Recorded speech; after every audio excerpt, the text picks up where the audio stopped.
The one-and-done era will continue in college basketball. The NBA and the Players Association are dropping a proposal to again allow players to jump from high school directly to the NBA. The two sides are trying to come up with a new agreement before tonight's midnight Eastern deadline. The women's Final Four tips off tonight in Dallas. Coverage of the semifinal doubleheader at 7 Eastern on ESPN. LSU and Virginia Tech, followed by South Carolina and Iowa. ESPN's Monica McNutt. I think the times are changing. I think that the investment in women's sports and the interest is growing. I don't think that we've arrived by any means, but I do think that this year it's a perfect culmination of really talented teams and a really talented player, obviously, in Caitlin Carter. Monica McNutt on KJ and Max. Purdue center Zach Edey is the Associated Press Player of the Year. He grew up in Toronto as a hockey and baseball player. A championship team is about each player being a perfect.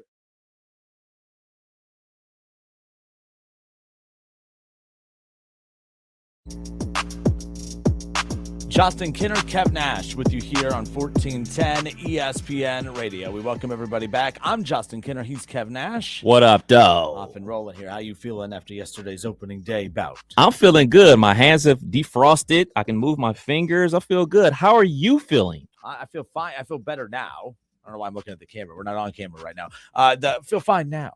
Now. Did not feel good during the day. Do you want to share? I felt really good in Cincinnati yesterday. After the show, we went over to Holy Grail and we hung out. I mean, we set up shop for the day.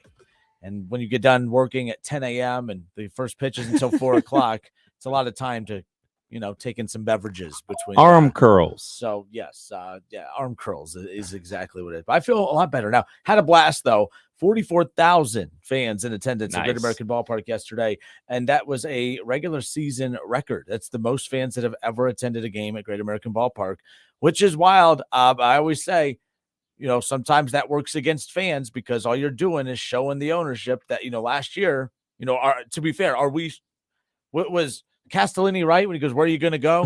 I mean, this is where I always get conflicted on, I don't want guys to not support fans to not support their team, but sometimes we enable our franchises to just continue being lethargic with their effort because we're going to show up. I know that's not going to be every game for 80, the next 81, but at the same time, or 80 whatever games, it's just one of those where I enjoyed seeing that yesterday because it wasn't just the 44,000 strong at the game. I mean, if you look down every road that was surrounding Great America, it was just a sea of red, a sea of Reds fans, a sea of people. It was a blast yesterday. Downtown Cincinnati is a very good time. Yeah, I think that's just more of a situation of it being opening day and being excited for the season. And let's be clear, man, opening day is a party, especially downtown Cincinnati. So I don't necessarily believe all right, the fans aren't still upset of the direction of the team or how the team played last season. It's just hey, man, it's a reason to go party. And, we love nothing better than the party. I mean, Cinco de Mayo, St. Patrick's Day, 4th of July, Memorial Day, Labor Day. We will find a reason to go party. And that gives the people a reason to party opening day. Absolutely. It was a great time. Obviously not the results we wanted, but pretty much the result we expected. As Marty Brennaman said yesterday, yes, the fans are telling us that, or the team is telling us they're going to be better, but they can't get much worse. And that's very similar. What we saw yesterday, pretty much what we saw all of last year, but we'll talk more about the Reds coming up here in just a little bit. But now we'll transition over to the top stories in sports that really deserve a little bit more time, but we just don't have enough time. It's Kev Nash's The Hurry Up. I wish you had more time. Well, we better hurry it up then. The Hurry Up. All right, Kev Nash, explain the Hurry Up. All right, the Hurry Up is a list of stories that I found. I wish we had more time to talk about, but, we like to talk about Lamar Jackson and Aaron Rodgers and the Bengals and the Browns, but these stories are pretty cool, too. All right, kick us off, Kev. The Hurry Up, story number one. All right, number one. Last week, Tom Brady acquired part ownership of the WNBA's Las Vegas Aces. Las Vegas Aces. Look, I think it's pretty cool. What's really neat is you're starting to see the investment into women's sports from not just male athletes, but superstar male athletes. I mean, there were so many reasons why when you rank the reasons why Kobe passing was so unfortunate that this wouldn't be at the top of the list. But what Kobe was one of the first elite male athletes to really start to promote and push and endorse women's sports, most notably the WNBA. And now you get Tom Brady doing it. D Wade is a big proponent of that as well. And I know I'm missing some obvious ones out there, but I think that's a very interesting thing, seeing like already retiring and then getting right into investing into professional sports, and to do that with the WNBA to add that credibility there, his stamp of approval.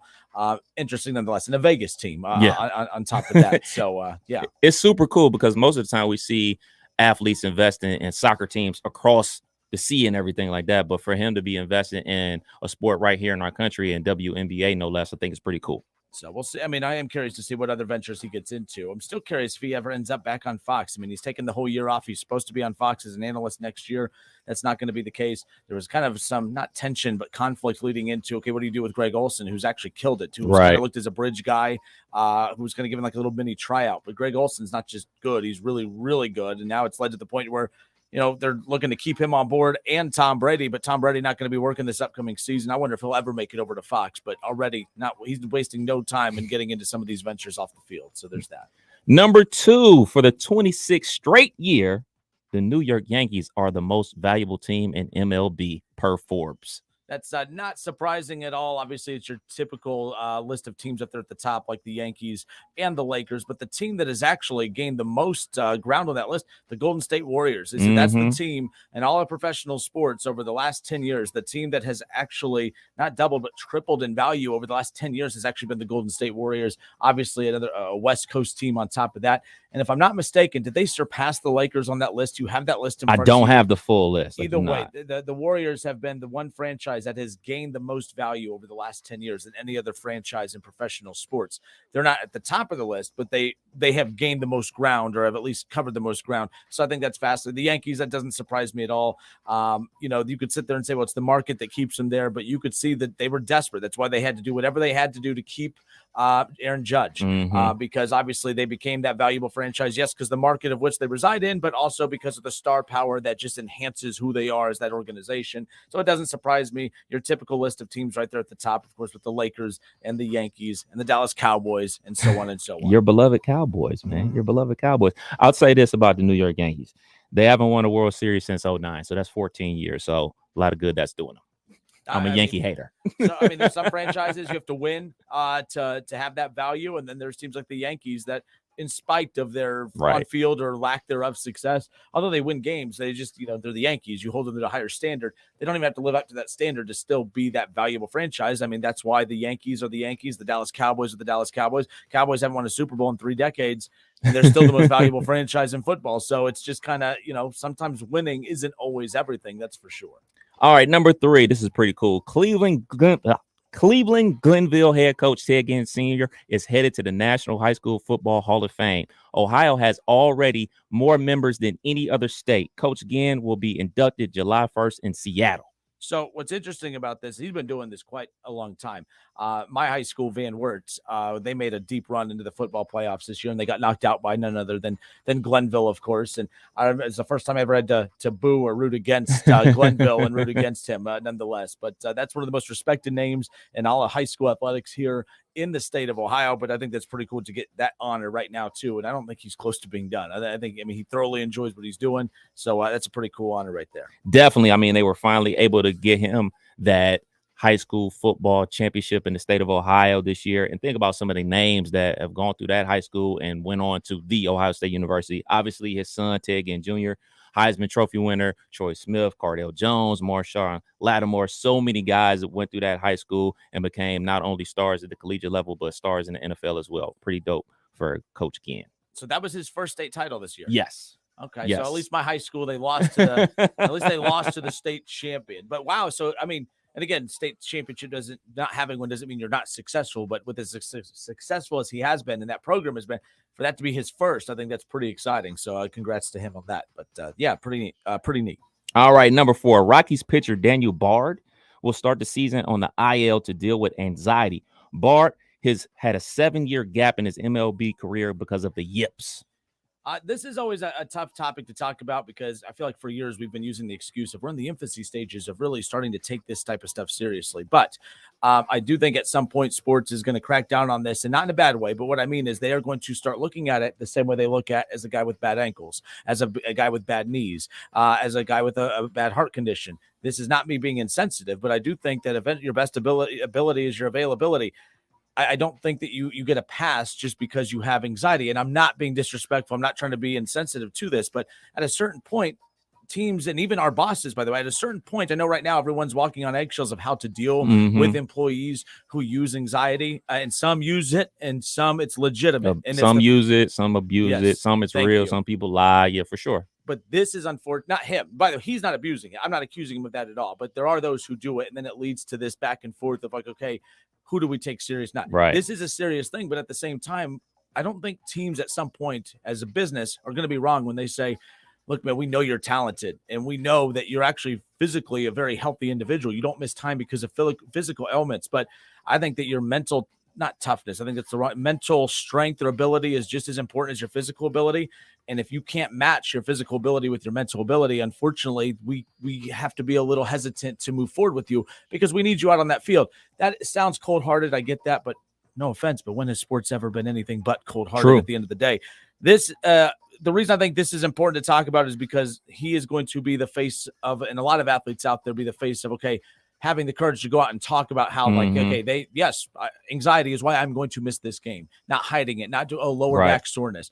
I think what's also a problem is some top players that do this, they do list a physical ailment as opposed to a mental ailment and that type of thing. At least he's being honest and upfront. Doesn't mean it's right, but if teams decide to stay away from him, he's also 37 years old. That's going to be one reason teams stay away from him moving forward. But obviously, whatever he's going through, hope he gets through it. But this will be interesting to see how teams deal with this moving forward, because I think that's going to be the next big, oh my gosh, sports are evil type thing. And really, it's not just sports. I think our everyday lives and our businesses and any business out there and any industry, they're dealing with the same things. And HR people across the country are trying to figure out what is the correct way to go about dealing with this. Yeah, for me, I salute him. I mean, think about it. Like, he had the yips. Like, he could have killed somebody. I mean, he was pitching at 105 miles an hour. When you say the yips, like the yips, like when he's pitching, he's a pitcher. So it's like he had zero control over the ball anymore. So like he had to step away and get that corrected. Now he's having anxiety because he's scared it's going to come back again. So like, I commend him for taking a step back, and I commend leagues for having resources for these players, for somebody to go talk to try to figure these situations out. But you're right. Like, at some point the pendulum's going to swing the other way, where we already don't believe half the time when somebody says they're dealing with issues off the court. Like, nobody believed anything that Ja was talking about. Nobody ever believes anything Ben Simmons says. Nobody believes anything, and we're just getting started. I mean, we talk about how there's going to be a point where, like, there's going to be looked at as somebody with a sore elbow or ankle. Look how fast we got away from COVID. Now COVID is just like the sniffles now. You know what I'm saying? It's going to be like that. I'm not saying it's right. I'm not saying it's wrong, but that's the reality. But I commend him for it, and I hope he gets back on the field, because obviously this is what he loves to do. Somebody that spent 7 years trying to work their way back to the MLB finally gets back in there, and then, like, they're having panic attacks and things of that nature. Scary times, man. Yeah, like, keep an eye on this story, because I don't think there's going to be a lot more of these types of things moving forward. I'm not saying it's a bad thing, but it's going to be presented in a manner of, oh, sports are evil, when sports is big business, just like the big businesses that we all work in and work around. But it's going to be interesting nonetheless. Next up, Kev Nash is the hurry up. Oh, yeah, real quick. I did want to say, also, DeMar DeRozan's come out about it. Kevin Love. There was like the main guys of the NBA that already spoke on the issues that they had with anxiety and things of that nature. But real quick, so baseball too. I mean, and this is a little different too, because I mean, with the yips and mental health and being a pitcher and you're throwing a ball 100 miles per hour, you know, the hitter could be like, man, show up for work, be tough, until the yips all of a sudden puts a 100-mile-per-hour ball into your head. All of a sudden it's like, all right, maybe you should take a little time off. Absolutely. Absolutely. Nonetheless. All right, number 5 from ESPN Stats and Info. This year's Final Four will be the first with no McDonald's All-Americans since 1979. Really? So no, I mean, you have your Florida Atlantic, obviously. I mean, you have a lot of teams. I mean, UConn's had a lot of McDonald's All-Americans and All-Americans in the past. Obviously, this is a little bit. I mean, this is Hurley bringing them back from the grave a little bit. Yeah. This is the blue blood of the four that are in this Final Four at this point. Obviously, you have San Diego State. You have Miami. Miami doesn't, even nope. Not even the transfers that they have. Nope. Interesting. Well, and I saw in the notes you put good or bad. I'm going to say bad, but not bad. Like, it's not like it's horrible. No one's freaking out. Look, you don't want this to be the norm moving forward. I think that, I think anytime you put a tournament like this together, you want the best teams, but you want the best players. You want the best draws to be in the Final Four. This is why I don't think it's a bad thing that this Final Four has been so unique. But I do wonder, at some point you ask executives of the NCAA, I'm curious what ratings will be this weekend for the Final Four. Ticket sales have taken a major hit, but if you overcome that with good ratings, then I don't think it matters at the end of the day. So, but I think overall, yes, you want more star power in these games. You want more draws in these games. I think the draw this year is the fact that there is no draw. Right. But eventually, you put 5 straight years of no blue blood teams or no McDonald's All-Star Americans or no superstars in this Final Four. I think then you start saying, okay, that's a problem. You kind of want that, but you can't manufacture that. So it is what it is at this point. It's not a good thing. It's not a bad thing, but it is it's a storyline right now because it's unique. But if that's the norm moving forward, I can't necessarily say that's a good thing. It's not a good thing and it's not a bad thing. The reason I say that is we don't watch college basketball. We don't watch college basketball until March, until conference tournament time rolls around. That's when everybody becomes aficionado on college basketball, unless you're obviously a Flyers fan or a Raiders fan and you just watching your team and everything like that. But the stars are made in March Madness. So if Marquise Noel from Kansas State, if they were advanced to the Final Four, his story alone, him being a guy that is was coming off the bench from majority of his career at Arkansas State, I believe he was at, and before he transferred to K-State, him having 20 assists on that big stage in his hometown of New York and everything like that, him balling out of control in that Elite 8 game, like that's a star right there. Like, so I think the stars are made in March Madness. And then if those stars make it to the Final Four, then you have something to build off of. Because, I mean, outside of that, I mean, the biggest star and the biggest name in college basketball this season was Brandon Miller. And half of the reason he was a big star was negative. You know what I'm saying? So I think the stars will be made in weeks 1 and 2 of the tournament. And then we kind of like root for those guys to make it to the Final Four so we can have somebody to root against. It's a great point. It's why Marquise Noel, the point guard from Kansas State, he declared for the NBA draft. He's 5'7". I'm really curious. He's going to go do that evaluation. I couldn't find if he had I can't find if he has given up any more availability or and what's that called? Eligibility, if you will. Yeah. If he can come back. So do the stars make the tournament or does the tournament make the stars? I think there's a balance of both, but I will say stars are made in March, but college basketball's biggest problem is these stars that make names for themselves in March, because of the one, it's hard to, they haven't been able to capitalize on that star coming back another year. That's why Gonzaga has been so interesting with Timmy. Timmy's not an NBA future dominant star, maybe not an NBA guy at all, but he's a star because he's been around for many years, the best player on one of the best teams in basketball. If this Marquise Noel, best of luck to him. Hopefully he gets a shot in the NBA. But you're rooting for the short guys. But I thought he had zero shot of going to the NBA. But who knows what's going to happen? I mean, if he makes it, great.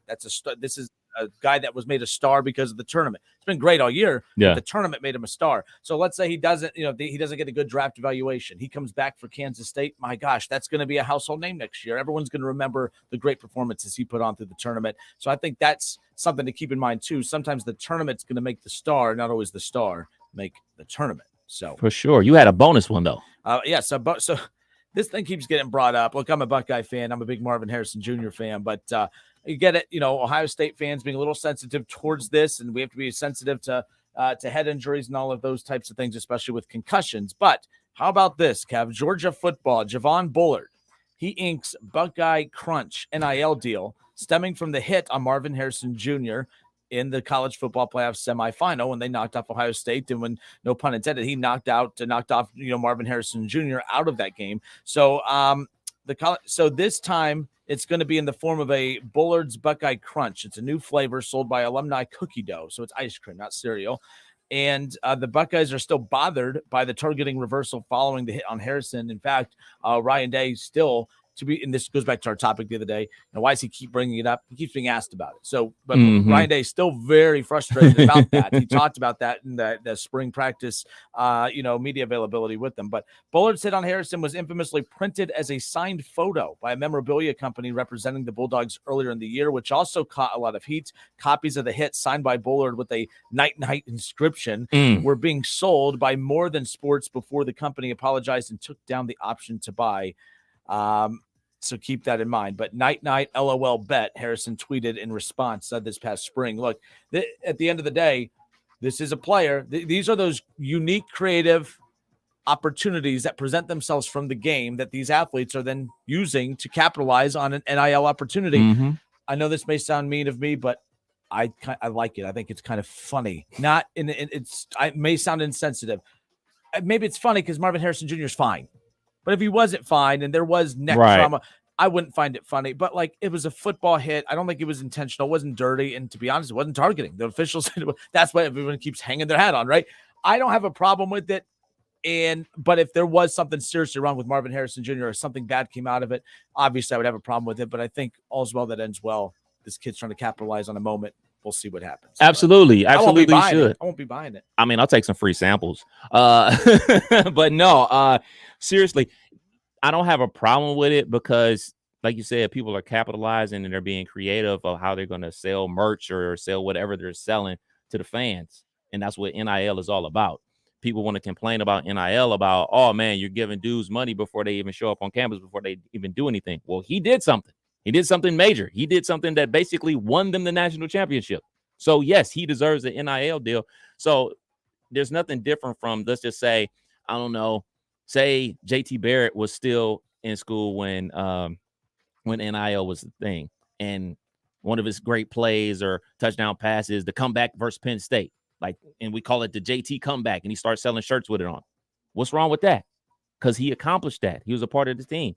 I have no problem with it. It's kind of victors go to spoils. It is what it is. There's nothing we could really do about it. We can't litigate the penalty because the game is over and said and done with. We will always think it was a targeting because he hit him with the crown of the helmet on the helmet because it was targeting. But unfortunately for us, they picked it up. So I have no problem with him doing it. It did kind of rub me the wrong way with the night thing. But that's not wrong. It just makes me mad. Now that I understood why they kind of took that down a little bit. Okay, I guess my opinion was based on the cookie dough. Yeah. It's kind of creative. It's kind of funny, mainly because nothing happened from that. It's a call that we're angry about from a game. But like I said, if there was an injury tied into it, I would then say okay. But to be fair to this kid, if there was an injury tied to it, I'm going to give him the benefit of the doubt and say that he would have enough smart people around him, even people in the Georgia program that would say that's in bad taste. That's not going to, that doesn't fly with us. So I'll give him the benefit of the doubt of that. I think because there's nothing, you think about what happened with Hamlin, if something like that scary happened and now he's trying to capitalize off of that. Now that's gross. Now there's a problem, but that's all. So that was the Hurry Up with Kev Nash. I'm Justin Kinner. He's Kev Nash with you here on a Friday. We'll step away for a few moments. We got our conversation with Marty Brennaman coming up around the corner. A lot of people enjoyed that yesterday morning. It was cool. So Kinner and Kev, we did that show in the morning from 8 to 10. Obviously, we're usually with you from 3 to 6, but it was cool. I got a lot of good feedback, by the way. Maybe we should move to the mornings. Actually, maybe I'll talk morning to the show. Maybe 8 to 10. We get the rest of the day off. People just think we show up at 3 and do our work, I wouldn't mind doing a morning show. I show up there. Kev is here all day, Let me tell you about yesterday. Yeah.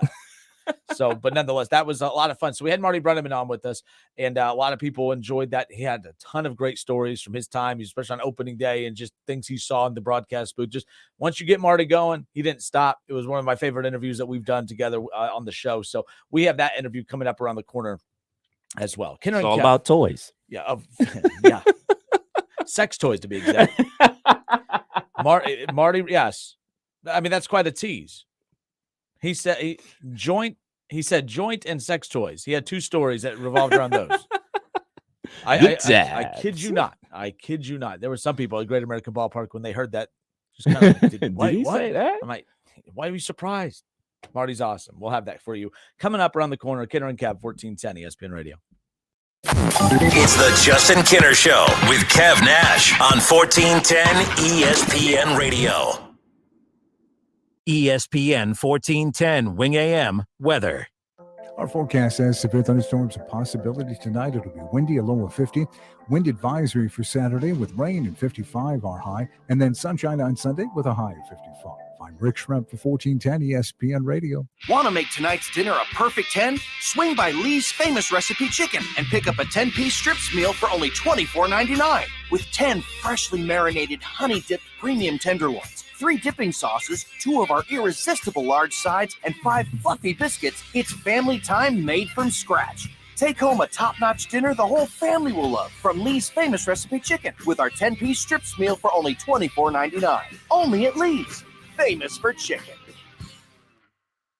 Wait, aren't these all charitable donations? At Magda's Tax Prep, every person counts. I'd rather not have to file for an extension. She needs new auditors to maximize returns on her family time. On itemized deductions. Hey, can someone help with these 1099s? Indeed can help her hire great people fast. I need Indeed. Indeed you do. Our hiring platform instantly connects you with quality candidates whose resumes on Indeed match your job description. Visit Indeed.com/credit and get $75 towards your first sponsored job. Terms and conditions apply. Lowe's MVP's bonus days are back for pros. Right now, buy a DeWalt 20-volt Max Power Stack Battery 2-pack at $199 and get a select DeWalt Bear tool free. Plus, earn 3 times the bonus points on all Metabo HPT tools and products. Shop even more savings and bonus points offers during MVP's bonus days at Lowe's. Bonus points calculated before taxes and fees after applicable discounts, if any. Valid 3/20 through 3/31. Subject to change. Selection varies by location. While supplies last. Discount taken at time of purchase. Visit Lowes.com/MVP's bonus points for details. Are you working way too hard for way too little? There's never been a better time to consider a career in IT. You could enjoy a recession-resistant career in a rewarding field with plenty of growth opportunities and often flexible work environments. Go to My Computer Career and take the free career evaluation. You could start your new career in months, not years. Take classes online or on campus, and financial aid is available to qualified students, including the GI Bill. Now is the time. mycomputercareer.edu. Wait, aren't these all charitable donations? At Magda's Tax Prep, every person I'd rather counts. not have to file for an extension. She needs new auditors to maximize returns on her family time. On itemized deductions. Hey, can someone help with these 1099s? Indeed can help her hire great people fast. I need Indeed. Indeed you do. Our hiring platform instantly connects you with quality candidates whose resumes on Indeed match your job description. Visit Indeed.com/credit and get $75 towards your first sponsored job. Terms and conditions apply. Do you or any of your family members, neighbors, or friends own a property that you just want to be done with it? If so, call TurboTrack Realty today for an all-cash offer at 614-470-2000, 614-470-2000. Would it be convenient for you to take what you wanted and leave the rest behind? Great, I'll buy it. Call 614-470-2000. That's 614-470-2000.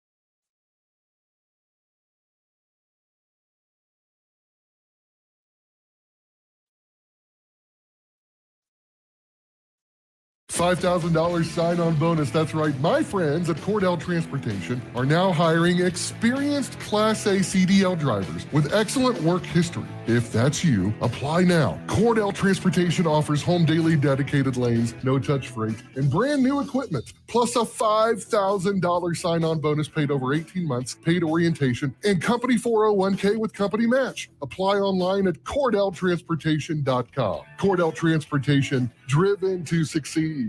Whether you own a local business or a global one, you're always looking for ways to position your operation to create opportunities and move on them faster. With Bank of America, you get access to experts, award-winning insights, and business solutions so powerful, you'll make every move matter, locally and globally. Visit bankofamerica.com/banking for business to learn more. What would you like the power to do? Copyright 2023 Bank of America, N.A. The Dell Technologies semi-annual sale is on, with limited quantity deals on top tech.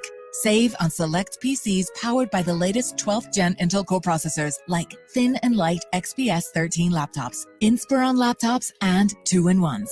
Plus, get savings on select accessories, free shipping, and monthly payment options with Dell Preferred Account.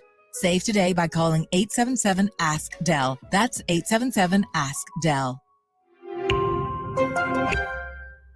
Hop into spring and save more at Family Dollar. Gussy up with beautiful dresses and rompers at great prices. Family Dollar, helping you do more.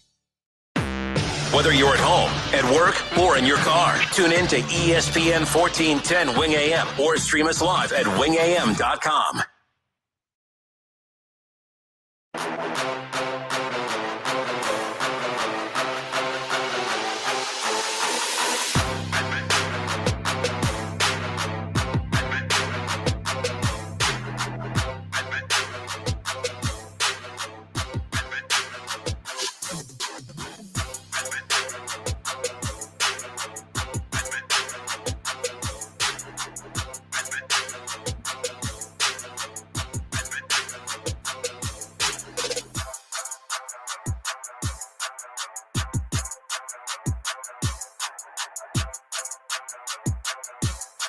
Hi, everybody. Welcome back. Justin Kinner with you here on Dayton's ESPN radio station, 1410 Wing AM. We got the camera situation fixed, so thank you guys for being patient with that. Kevin Nash popped out. His week is done. He'll be back with us starting on Monday.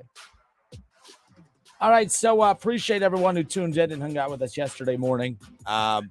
We were live at Great American Ballpark opening day. I've never been to Reds opening day, and it was quite the experience. I was a little concerned, I'm not going to lie, heading down to Great American Ballpark. I'm like, right now the morale for Reds baseball is at an all-time low, or at least I thought it was, by the way.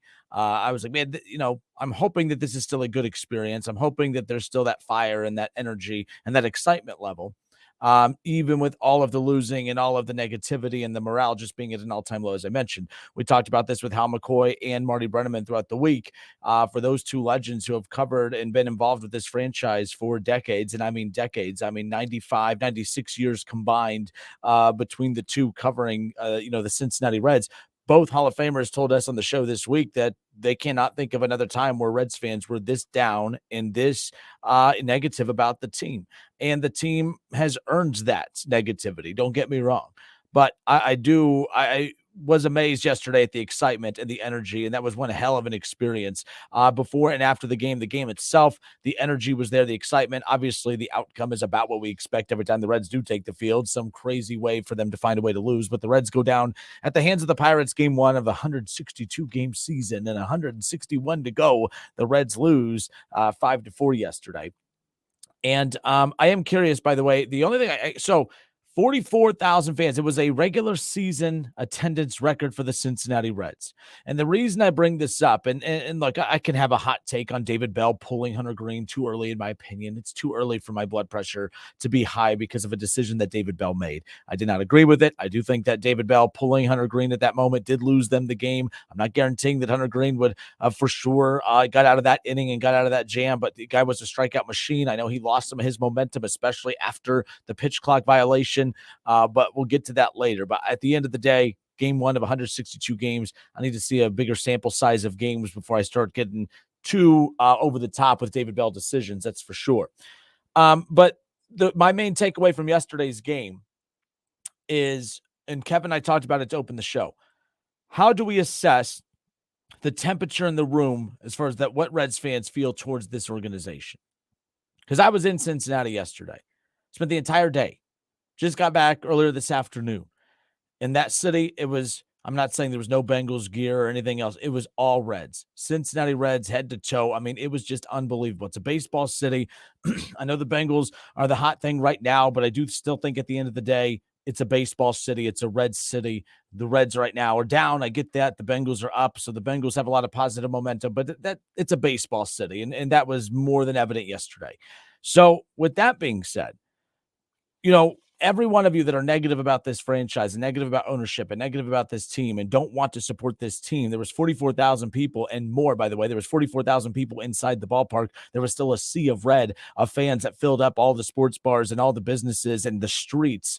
They had the door out there. Everyone just out there with a plastic cup in their hand with a nice little beverage, enjoying and taking in the entire energy of the day. Is that good or bad for this organization? I've always been conflicted on this. I've always used the example that if you continue to support bad service, the service will not change. I have always said that. I've always said if there are local restaurants in town, and I'm not mentioning restaurants, I'm just using, our everyday lives of how we go about, giving our money to local businesses around here. If you go to a business that has crappy customer service, that the food is not good, or the food comes out cold, or the food comes out way too late, or whatever it may be, how often do you go back to that establishment? You don't. Sometimes, and it's unfortunate for local restaurants especially, one bad experience for a customer can keep that customer from ever coming back. And sometimes it could just be a bad day. The food at some local restaurants, it's amazing. It's through the roof good. I mean, you can't complain about it. You have great customer service, but your hostess that one day had a bad day, and now that's a total reflection of your business moving forward. It's unfortunate. But how many times, the reason that, it happens all the time. That's why Google reviews are so it's a big, Facebook reviews, all that stuff is a big deal. You talk to any local business owner. It is frustrating when people leave negative reviews because you have no say in those. You can't pull those off. And sometimes, I don't know how many of you, before you go to a local establishment, you go check the reviews first. And that could be buying an item or going to a restaurant or going to any place where you're going to give your money to. You want to see what others are saying about it. And the problem is anytime when we enjoy a restaurant, when we enjoy an experience, we don't always go to Facebook all the time to say, man, I had a great experience here. Man, this food is awesome here. We don't do that. But when the service is bad, my gosh, we want the world to know how bad that service is, right? It's not fair, but that's life. Some businesses deserve the negative feedback. Others don't, and it's because they had one bad day. They can have 6 great days last week, but that one day is going to be what keeps people from the future of coming back to them. It's unfortunate, but that's the reality of it. That's how we as people operate. But in sports, we're always conflicted because we're told if we don't support our bad team, we are bad fans. And if you are bad fans and you don't patron your team and you don't go to the ballpark and you don't buy the jerseys and you don't buy the concession stand items and you don't support the team, you don't tune into the games on TV, you don't tune in on radio, when you are not supporting your bad team, you are responsible for why that team uproots and leaves. But then I also feel like you're also the problem because we go against what we do for every other line of business, where if the service is bad and the product is bad, we're not going to give you our money, but we keep doing it. The Cincinnati Reds, 44,000 fans in the ballpark, tens upon 20, 30, another 30,000 fans lined up all around the ballpark when the game started.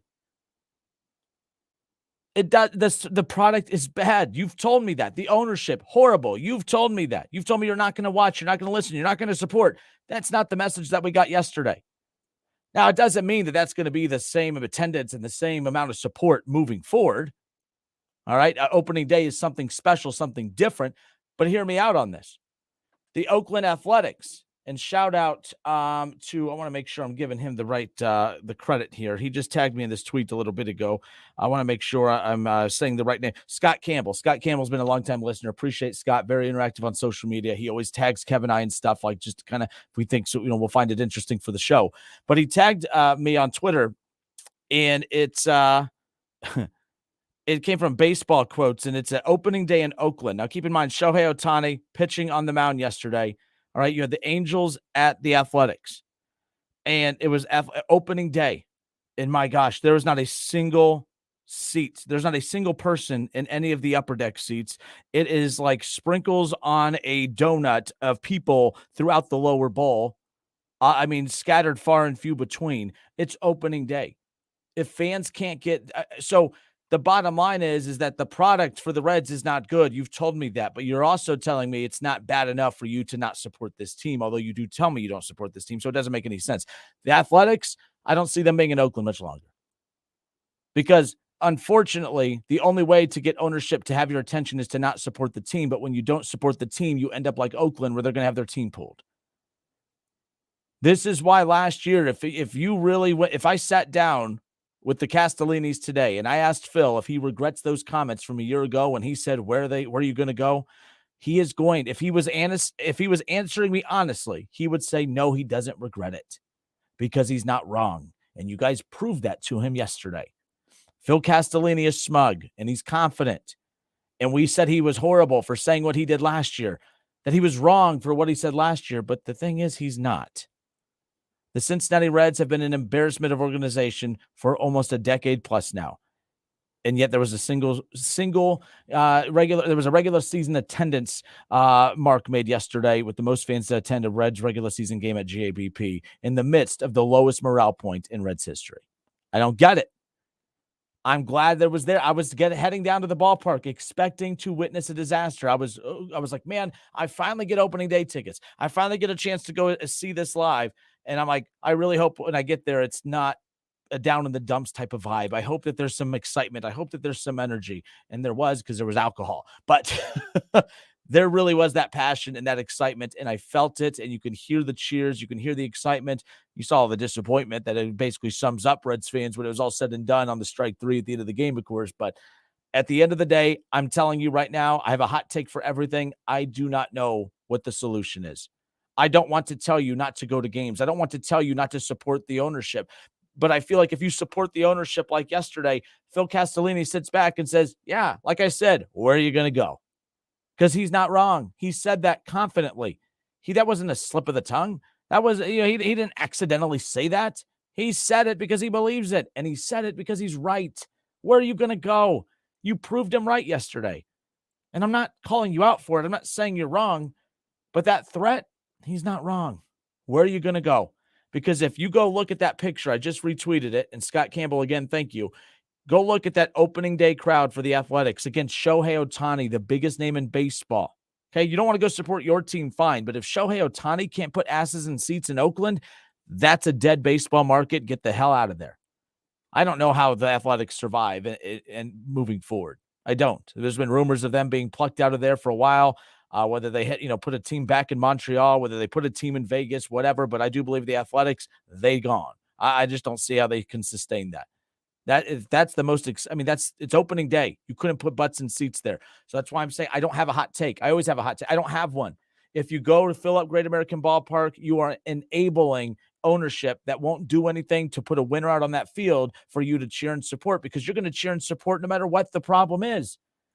Oakland fans, they're saying, you know what? We've had enough. We're not going to go to games anymore until you put a winner out on the field. Okay, you don't want to go to our games? You don't want to spend your money with us? Guess what? Now we can't afford players. Now we're just going to take the team away from you, and we'll go somewhere else. You're damned if you do, damned if you don't. Sometimes being a sports fan, it just sucks.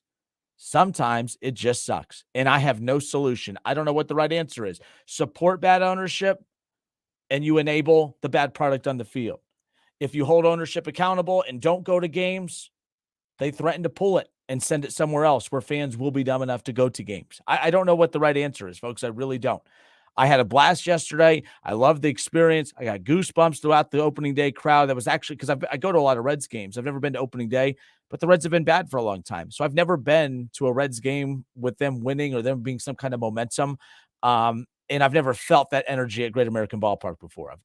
I will do everything in my power to be at GABP that next time that they have a chance to be in the playoffs and host a playoff game. I can't imagine what that atmosphere will be like. And it'll probably be a million times what it was yesterday, because yesterday was just a celebration of baseball. And the Reds fans were great yesterday. So kudos to you. I'm not ripping you for supporting the Reds ownership. I guess I'm congratulating you, because I guess I would rather be that than that sad excuse of attendance that was at Oakland yesterday. 518-1410, 518-1410. I'm curious people's thoughts on this. What is the right thing to do? I have a hot take for everything. I don't have one here. You're damned if you do, damned if you don't. I'll step away for a few moments. I'm by myself today, so I have to answer calls during the break. So, yes, do with that information what you will. But give us a call, 518-1410. Do you understand what I mean by, you're enabling the ownership group to continue to make bad decisions? There's no urgency to put a winner on the field because, look, they're going to come in. It was a regular season attendance record yesterday. The most fans to ever watch a game in the regular season at Great American Ballpark. This is supposed to be the lowest morale point in Reds fan history. We heard it from Hal McCoy. We heard it from Marty Brennaman, but you guys showed up. 44,000 strong, an attendance record. This is a 100-loss team. It's a bad team. You're either great fans or you're enabling the problem. But go look at Oakland's ballpark, that picture I retweeted. It's embarrassing. Shohei Ohtani in town. They're not feeling the excitement. They're not feeling the energy. They're not enabling the bad product on the field. But by doing so, they'll probably have their team taken from them. You're damned if you do, damned if you don't. 518-1410. I'll read your responses on social media. I'll take your calls on the other side. Don't go anywhere.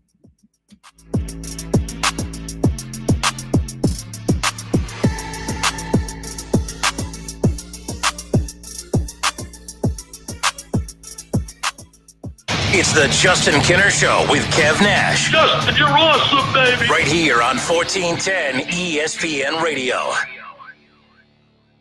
Grand slams, no-hitters, and double plays are back, and there is no better place to get in on the MLB action than FanDuel, America's #1 sportsbook. That's because right now, new customers can step up to the plate with a no-sweat first bet up to $1,000. Just go to FanDuel.com/Kinner, Kinner. Sign up, place your first bet, and get up to $1,000 back in bonus bets if you don't win. We're going to have fun with the Cincinnati Reds on FanDuel all season long. Let's start with opening day. I'm taking Reds money line, and I'll take the over 5.5 strikeouts for Hunter Green against the Pirates. So don't miss your chance to get a no-sweat first bet up to $1,000 when you join FanDuel today. Just go to FanDuel.com/Kinner to sign up. FanDuel, official partner of Major League Baseball. You must be 21 and older and present in Ohio. First online real money wager only, $10 deposit required. Refund issued as non-withdrawable bonus bets that expire in 14 days. Restrictions apply. See full terms at FanDuel.com/sportsbook. Gambling problem? Call 1-800-GAMBLER. Game time or anytime, Milano's is ready for you with the pizza and subs you crave. Our double pepperoni pizza is loaded with pepperoni and cheese. Our barbecue chicken pizza is a fan favorite too. Milano's Pizza, Subs, and Taps. Brown Street, Beaver Creek, and Miami Township. Hey, friends, you don't need to find a pot of gold to strike it rich this March. Instead, win money on your tournament wagers with Superbook Sports. Bo Bishop here, and Superbook features the best team of odds makers in the business. So they're the safe bet when it comes to sports gambling. You have a direct line to their experienced staff behind the counter in Las Vegas. They also have one of the most extensive betting menus around. So no matter what you want to wager on, come tournament time, Superbook is sure to have it. Download the Superbook app. Start winning today. Visit Superbook.com for terms and conditions. Gambling problem? Call 1-800-GAMBLER. Now's the time to get a great deal on Kubota construction equipment, featuring durable Kubota engines, more comfort, more productivity, more get it done right. The Kubota construction lineup shows up ready to work every day. Right now, bring home select Kubota equipment for 0 down, 0% APR for up to 36 months. Now through March 31st. See us or go to KubotaUSA.com for more details. Stop by Columbus Equipment in Columbus, Dayton, or Toledo to see their full line of Kubota construction equipment, or check them out online at ColumbusEquipment.com. Calling all HVAC service technicians. Do you enjoy the work you do, but are looking to be challenged by working on large industrial and commercial HVAC systems? If you answered yes, contact Reek Services today. Reek has been servicing commercial and industrial HVAC systems in the Miami Valley for over 130 years, and we're hiring dedicated, talented technicians who are looking for a long-term career in the HVAC service industry. Ask about our generous signing bonus today. Apply at reekservices.com. That's RIECK services.com. The Low Post Podcast with Zach Lowe. Tatum, I think at worst, he's third in MVP right now. He's playing defense at a borderline all defense level. He's too young for these conversations to really start in earnest. If he's a Celtic for life for most of his career, he has a chance to be historically for the one of the two historic giants in the league. As great as any player who's ever worn that uniform, including Bird. Check out the Low Post Podcast on the ESPN app or wherever you listen to podcasts. Get in zone, AutoZone. Welcome to AutoZone. What are you working on today? Thinking about gas mileage. You know, changing your oil with a full synthetic oil like Valvoline Advanced can help your engine get more miles. Right now, you can get 5 quarts with an STP Extended Life Oil Filter for only $37.99. Get started on your next job today with the parts you need when you need them at AutoZone or AutoZone.com. Get in zone, AutoZone. Restrictions apply.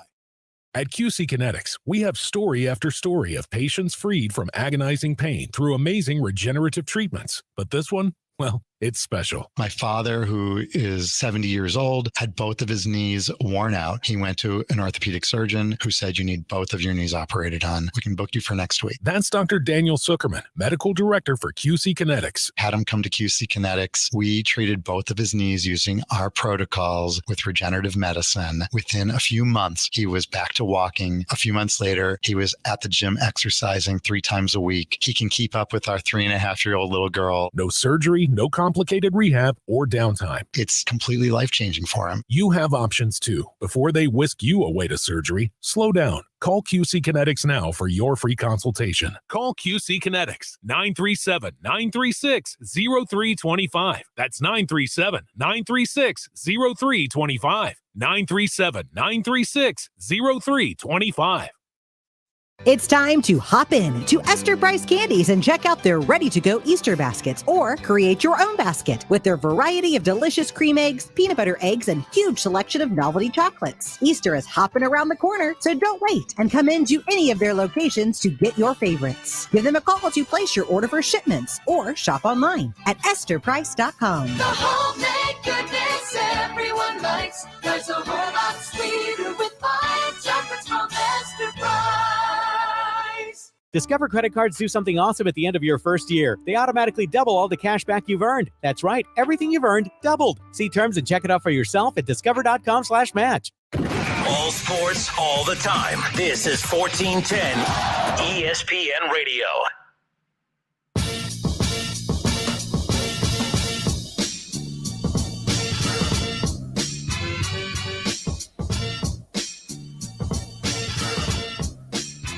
Justin Kinner back with you here on Dayton's ESPN radio station, 1410 Wing AM.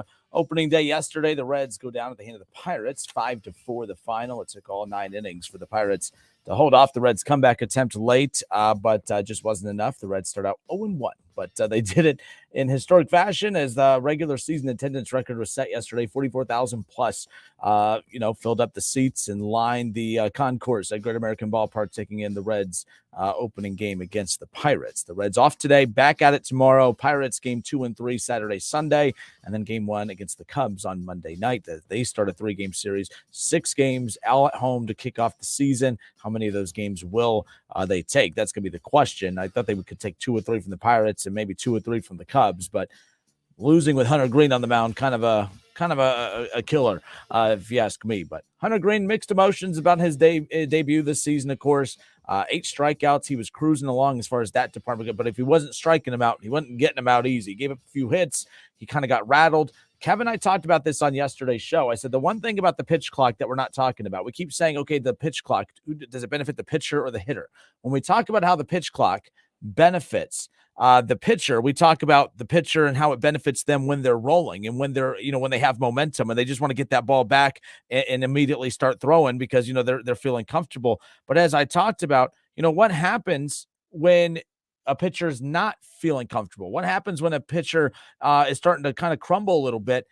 The last thing you want is to get that ball back and keep throwing over and over and over. You kind of want to, breathe a little bit. You want to rest a little bit. And that's not the opportunity that Hunter Green got, because when he was flowing yesterday, striking batters out left and right.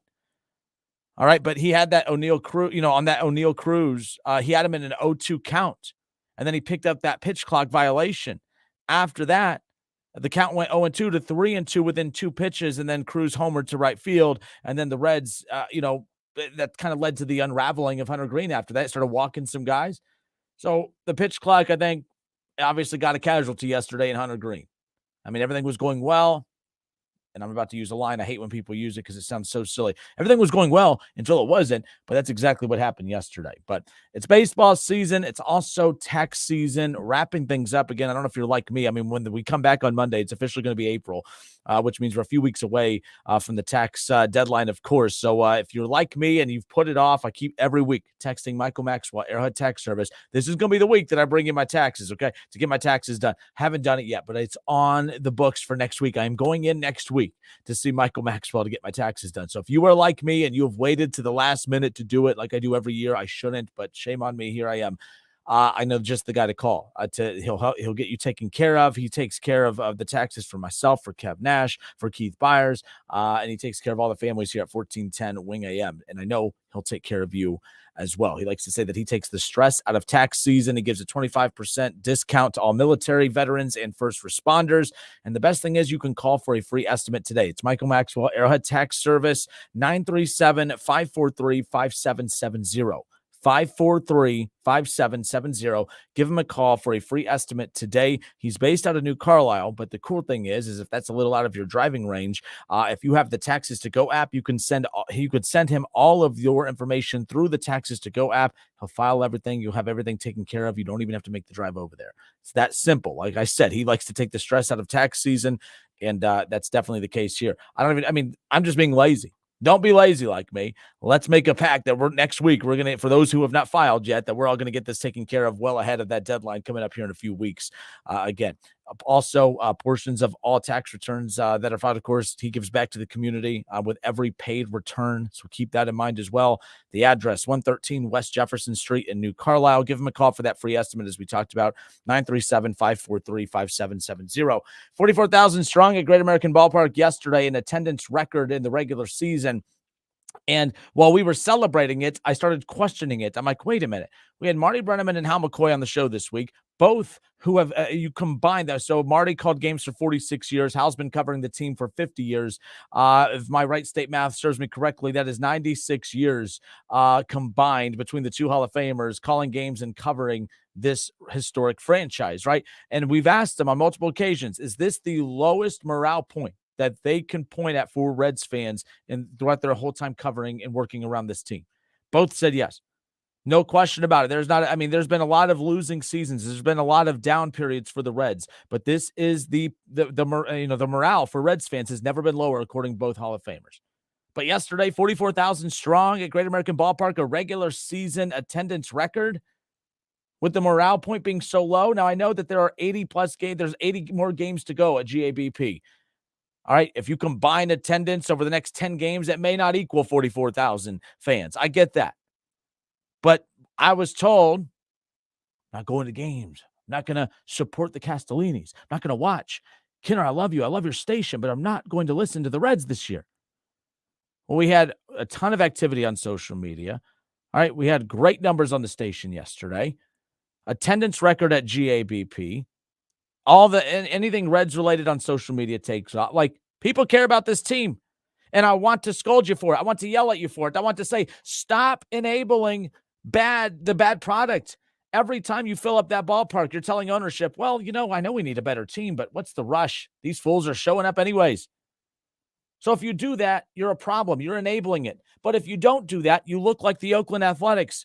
Go look at their Twitter account. Go look at the pictures of their stadium yesterday. Home opener, opening day.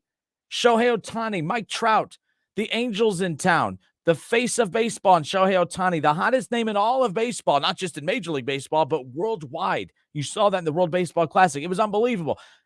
They couldn't fill up their stadium. And I don't just mean, out of 40,000, they put 35,000. No, but 22,000 or some crazy number like that. Like, that is bad. That's Reds level bad in the middle of July.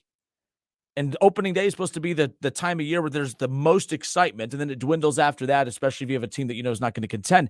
But if you can't even bottle that excitement to feel it right off the bat, if you're an Oakland Athletics fan, that's how you lose the team. This is why when Phil Castellini said, well, where are you going to go?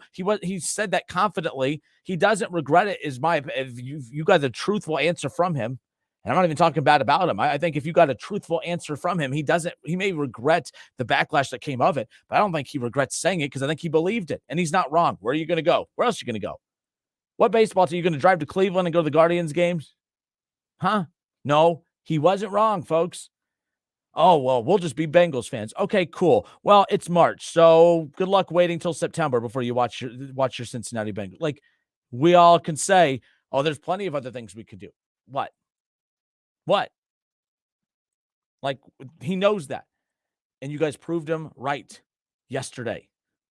Just saying. You proved him right yesterday. The morale point's never been lower. A single season attendance record yesterday. Unbelievable. The Oakland Athletics, empty stadium. That team will probably be taken away at some point because the fans, That morale point's low. The team doesn't care, and they don't care. That's scary. We have it rough here being Reds fans. We don't have it as bad as Oakland fans. But I don't know which is the right approach. Do you enable bad ownership by showing up to games and making them feel like, well, see, we don't have to do anything because these fools keep showing up? Or do you be like the A's fans?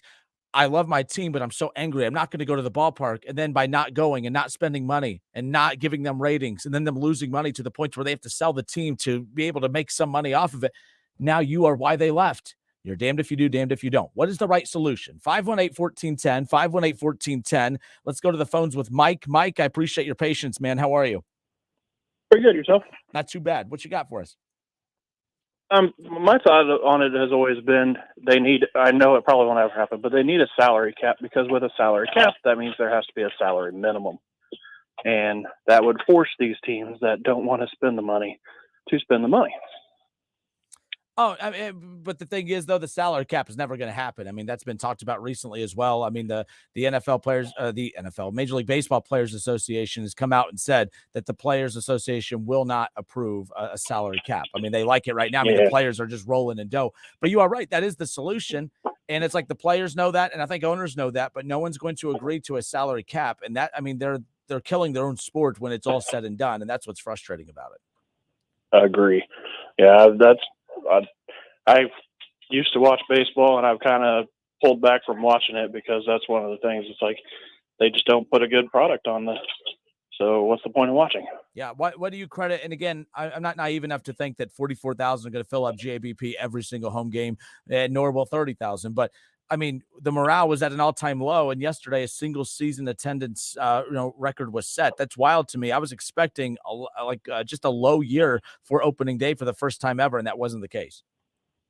Yeah, I'd say that's probably just, you got to have that hope that maybe this will be the year, even with not a very good roster.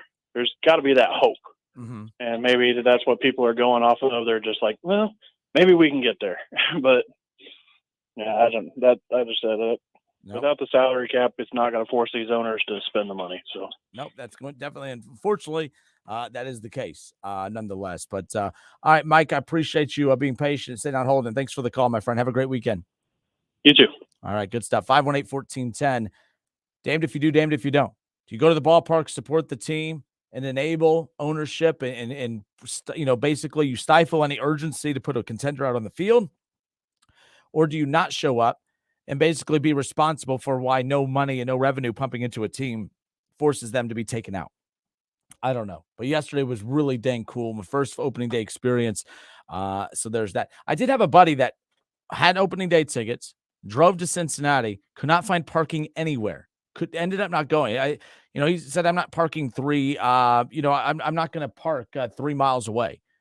And I am curious how many of you have any of you experienced that before? Is that the case? I'm not saying I don't believe them, but I am curious how many of you out there have experienced that. I mean, again, it was shoulder to shoulder people. I mean, it was what you expect. It's the same pictures every year of the attendance at GABP, and not just the GABP, but the Findlay Market Parade and all that fun stuff.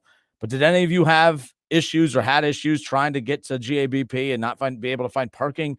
I am curious about that. I'm wondering if other people ran into that as well. All right, so on Facebook, Damon Hahn.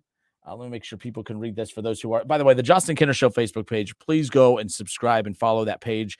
We do the show live in video form every day from 3 to 6. So please go and subscribe to that page. That's where you can watch us and hang out with us weekdays from 3 to 6. Kev Nash will be back with us on Monday, by the way. But Damon Hahn, he says, I tuned in for 2 things yesterday. For 1, for Hunter Green, 2, opening day. Once Green got pulled, I turned it off. And I think that's very fair. And the thing is, I think the Reds have a handful of players, Damon, that are going to lead to a lot of guys like you and me and others that'll tune in specifically for them. I was locked in on Hunter Green. I'm going to be locked in tomorrow for Nick Lodolo. I can't wait for Graham Ashcraft on Sunday. Monday night, I'm going to be jacked. And Tuesday, I'm excited to see if anyone in that 4 or 5 spot can maybe emerge. Look, last year we were talking Hunter Green, Nick Lodolo.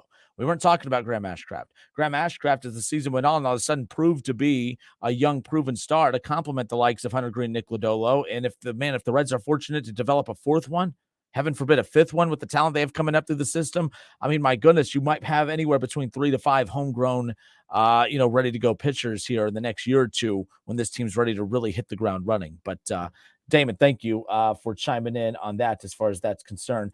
Ann Anderson, hope you're well. Ann Anderson said, I learned the ins and outs of baseball at my grandpa's knees listening to the Pirates on the radio. I will always be a baseball fan. The Reds, the Dragons, the Bats, the Guardians, any baseball is better than no baseball. And you are completely right. You think about last year, there was the at the beginning of the season was pushed back. It was delayed because of the lockout. And then the COVID lockout from a few years ago. I mean, finally, it feels like we have a real regular season. We had a real regular spring training, a real regular season opening day. We're off and rolling again. Definitely a sense of normalcy, that's for sure. There you go. Steve Stetler says, not getting my foot between watching the Reds. Steve's retyped that. Maybe I'm just reading it wrong. It's a Friday. I was out late last night. I'm just not following along. So there's that nonetheless. But yeah, I am curious people's thoughts. Let's see. Caller, who's this? What's your name? Caller. It's Paul. Paul, how are you, sir? You're on live. Can you turn your radio down in the background? Yeah. What you got for us, man? Well, Justin, I've been a Reds fan since 1947. And Sunday I'll be 85. And last season did me in. I will not listen to the Reds or go to see the Reds anymore because the owners have shown me one thing, that they got rid of the good players like Jesse Winker and Eugenio and Nick Castellanos and Castillo, and well, I won't go to see a second-class product, so I'm done with them. No more Reds for me, and I've been a fan since 1947, but I'm done with them now, so that's it. No, Paul, real quick, let me ask you. You've been a fan for a long time, and I think that's awesome. But there's been a lot of down years. Why is this down period for you the final straw? What makes this down period different from the other down periods that you've been able to allow your fandom to let you overlook that? Well, the last season was the straw that broke the camel's back. They just the owners gave up. They didn't make an attempt to put a product on the field that the fans would enjoy coming to see. I think a lot of people agree with you. That seemed to be the popular sentiment last year. That's for sure. That's the popular opinion on social media now. And that's why I was so startled yesterday. Not startled, but I was surprised at the attendance the historic attendance figure yesterday, the most people ever to attend a regular season game. I thought that was wild. So interesting nonetheless. You're not wrong for your feelings at all. It's like, if you continue supporting the team when they make all these bad decisions, you're enabling them. But, if you tune away from them, what good is that doing either? But it sounds like for your mental health, that is one reason why you've tuned out of the Reds. The season last year was the straw that broke the camel's back. I can't. I'm just done. Last season was so super disappointing, and we were one or two pieces away from being right up there with the best. And for some reason, why the Castellani decided they were going to pull the plug, and I don't understand all the ifs, ands, and it's all to do with the almighty dollar, I guess, but I've been a baseball fan for a long time, but I'm done with the Reds. I'll still watch high school and even Wright State, but I'm done with the Reds. $8 for a hot dog or a beer is the concession prices are out of sight. And, I'm just done with the Reds. There's too many negatives about them and not enough positives. So I'll read and watch my TV, but I will not watch the Reds. I'm just done with them. All right, sir. I don't blame you. Not one little bit. But thank you so much for calling in. I appreciate you. Thank you. And happy birthday a couple days early, by the way. Justin, you and Kev Nash, you have an outstanding show, and I really enjoy your show, and I listen to your show all the time. Thanks, sir. I appreciate that. I know Kevin does too. Thank you. Now I'm going to wait till the Bengals. We'll go with the Bengals and Joe Burrow and Who Dey, go Bengals. Oh, you were doing so good. No, Paul, appreciate you. You're awesome. We had Hal McCoy on the other day, and Hal McCoy said it best. With the Bengals, it's Who Dey, and with the Reds, it's Who They. Like, we don't know who half these dudes are on this roster. That's for sure. Back to the Facebook or the YouTube. I'm sorry, David M is on YouTube because until a salary cap is in place, the sport is killing itself. If the players' union is never going to say yes, then let them kill their own sport when fans stop spending money or not watching, listening to games. David, I get that, but those are all they're empty threats. I know that it's like a steady decline in ratings and other stuff, but there's a steady decline in ratings for all sports. I mean, outside of the NFL, but baseball is not the NFL and nothing else is NFL is king. So I know what you're saying, but the NFL or the Major League Baseball Players Association, there's no way that they're going to sign off on a salary cap. They're not going to say, all right, we want to put a cap on how much we as a whole as players can make. That's why it's hard to put the toothpaste back in the bottle, if you will. Like, there is no starting over with the plan. I mean, that's a very aggressive change. With all the aggressive changes we've seen in baseball, that is one that I say has a 0% chance of ever happening. At least not if it does happen. I mean, there's going to be lockouts. There's going to be suspension and play. It'll get very ugly. And maybe that's what it needs to happen. But keep in mind, with all the losing, the Bengals are Who Dey, the Reds are Who They, as Hal McCoy said. It doesn't matter, though. Bad team. Players you've never heard of. And that last caller's right. I don't know what happened at the concession stands yesterday, but the wife is not happy with me when she looked at how much I spent over the weekend. What in the heck happened to the prices there? Unbelievable. But he's right. Everything that's bad about the Reds and the organization, 44,000 strong yesterday, regular season attendance record. I'm not saying that's every game. I get that. But clearly the passion, the excitement, it's still there. Unfortunately, we're losing fans' interest in the game like Paul and some others. But there was a lot of fans there yesterday excited regardless of the product on the field, that's for sure. All right, Dustin Taylor. Dustin Taylor says the worst part is Hunter Green will be gone after this year. Dustin, I love you and all, but why do you say that? Why do you say that? What do you mean he's gone after this year? Like, the Reds have player control of him for quite some time. Same thing with Nick Lodolo and Graham Ashcraft, Jonathan India, Tyler Stevenson. I mean, at the end of the day, and by the way, so let me ask you guys this too, because as we've talked about, let's say the Reds kept Castellanos. Castellanos has been horrible since he left the Reds. He's not been good. He's been solid, but for the amount of money that he was asking for to be an elite paid player, he has not had elite player numbers since he left the Reds. The Reds did the right thing. Jesse Winker. The Reds got a haul back for Jesse Winker and Eugenio Suarez. And Eugenio Suarez was a throw-in. Eugenio Suarez, I'm not mad that the Reds moved on from him because he was not good. He ended up breaking out with the Mariners, which that's just unfortunate luck for the Reds. But Suarez isn't making this team better. And Winker, who they moved on from, who everyone's saying, that's it, I'm not supporting this team anymore. Winker, that was the straw that broke the camel's back, as our caller said earlier. Folks, go look at Winker. He's not been good. In fact, did you know he's not even with the Mariners anymore? You're going to be seeing a lot of him in Cincinnati because he's with the Brewers, because the Mariners said, you know what? We gave up a lot to get him, but we need to get something back for him because he's not good.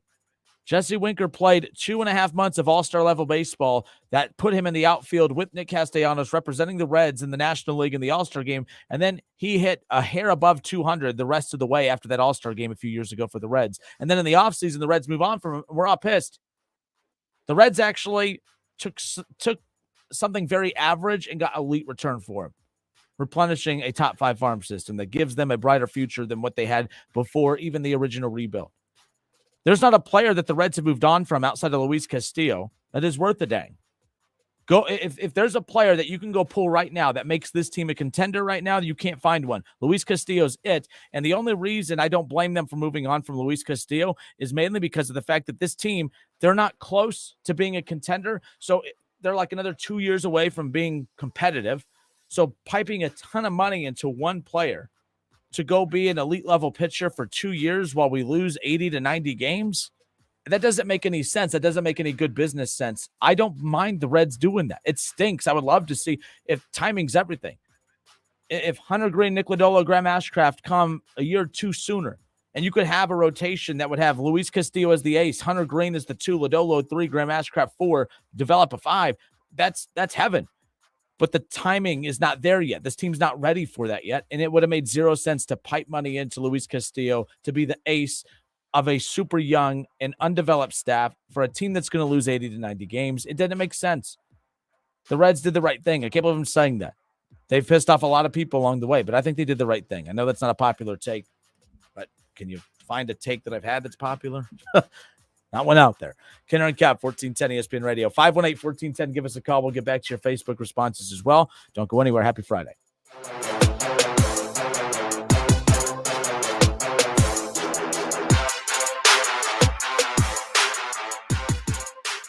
Listen, stream, watch. It's the Justin Kinner Show with Kev Nash right here on Dayton's ESPN Radio, 1410 Wing AM. Hey, everyone. Kinner and Kev with you here on behalf of Twin Peaks. We're enjoying the tournament just like all of you. The star players, the upsets, the buzzer beaters. It's all great and all, but what makes it even better, it's where we're watching the games, right, Kev? That's right, Kenner. Twin Peaks here in Beaver Creek is where we're taking in all the action. The games have been great, but their made-from-scratch menu items, along with their wide range of drink selections, makes Twin Peaks the best spot in the Miami Valley to watch all the tournament games. That's right. We look forward to seeing all of you taking in the tournament at Twin Peaks in Beaver Creek.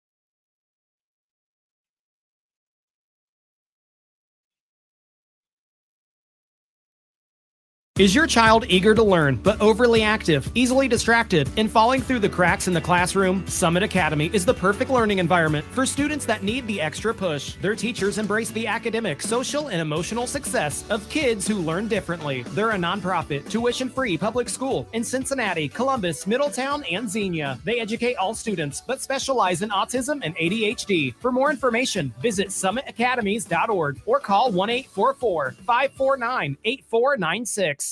Spring is here. Rob's Beer Barn is stocked with the newest seasonal beers and refreshments. That means Rob's Beer Barn has you covered for all your needs, including all the March basketball tournament parties. At Rob's, you can find all the ice-cold refreshments you'll need. Craft, imported, local, and seasonal beers, fine wines, snacks, and ice. Plus, Rob's Beer Barn has apparel and gift cards. You can call, walk in, or drive through. Rob's Beer Barn on Indian Ripple Road at Darst, just a mile east of the Green. Rob's Beer Barn, just look for the beaver. Hi, Sarah. I'm sorry I'm late. The traffic is crazy. Yeah, it is. And it doesn't help that gas prices have skyrocketed. I can't believe how much it costs for gas now. Everyone's talking about how much gas is, but I never pay full price for gas anymore. I just use the free Upside app, and I get cash back for every gallon of gas I buy. Wait a minute. Are you saying you actually get paid real cash when you buy gas with the Upside app? Yeah, real cash every time I buy gas. What? That sounds like it could really add up. I've made around $200 already. Wow, that's serious extra money. I'm downloading the free Upside app now. Download the free Upside app to earn real cash back every time you buy gas. Use promo code EARN50 for an extra 25 cents per gallon cash back in your first fill-up. You can cash out anytime right to your bank account, to PayPal, or an e-gift card. Just download the free Upside app and use promo code EARN50 for a 25 cents per gallon bonus in your first tank. That's code EARN50 for 25 cents per gallon cash back in your first fill-up. Cashback's not available in gas in New Jersey and Wisconsin. Discover credit cards do something awesome at the end of your first year. They automatically double all the cash back you've earned. That's right. Everything you've earned doubled. See terms and check it out for yourself at discover.com/match.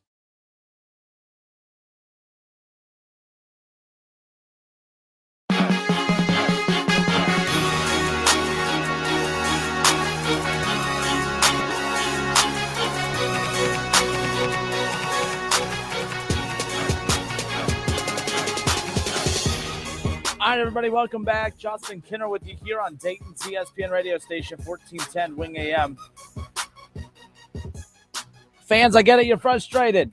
But we got to stop using the Jesse Winker excuse. We got to stop using the Sonny Gray excuse. Sonny Gray was a pitcher in his 30s. Made no sense to extend a pitcher in his 30s on a team that is still 2 years away from competing. And you also got to understand context here. The farm system is number 5 in baseball. They have great talent that's about to emerge onto this roster. And Ellie De La Cruz and McCain, all these guys. I can't wait. The Reds are making a lot of the right decisions now. You're just not willing to give it. Like with the Bengals, it was interesting because they went from making every decision wrong that you could think of to all of a sudden they get Joe Burrow, and now all of a sudden it was like a switch was flipped. Now they're making all these right decisions. Baseball's not football. Football, you make one or two. If you could accidentally make one or two right decisions, you all of a sudden put yourself in a position to be successful. Baseball, that's not the case. You got to make 11, 12, 13, 14 great decisions before things start going your way. That's unfortunate. The Reds went from making not even 3 or 4 great decisions in a row to now all of a sudden they've made about 10 to 12. They're rolling right now, and I know you guys just want wins and losses. They can't give you that. I can't sell you on that, right now. But Jesse Winker, as I told you a little bit ago, got another call during the break going off on me about how dumb I am for thinking that the Reds made the right decision moving on from Jesse Winker. Well, again, if you go back to the last season he was with the Reds, he hit 305 in the first 2.5 months of the season. In the second half of the season, after the All-Star game, he hit 195 the rest of the way. He was not very good. And then the Reds trade him in the offseason. Oh my gosh, you're trading away our all-star outfielder, our homegrown 195 hitting outfielder. I'm never supporting this team again. Well, he goes on to Seattle. He hit 219. He hit 219, which I guess is an improvement from 195. And then the Mariners like, you know what? Cincinnati, you've been a great feeder system for us. Thank you for Luis Castillo. Thank you for Eugenio Suarez. But Jesse Winker, man, you got one on us. We gave you a lot of top talent, and we got Jesse Winker. We're done with him. After 1 year, 219. He hit 219 after hitting 195 the second half of that All-Star season with the Reds. The Mariners moved on from him. He is now with the Milwaukee Brewers. The Milwaukee Brewers were excited to add the former All-Star outfielder to their roster. Guess what? He had 4 plate appearances yesterday. He was 0 for 4. He struck out 3 times. We got to stop acting like the Reds are making a lot of bad decisions because they're not. They would have loved to have kept Luis Castillo. I would have loved it.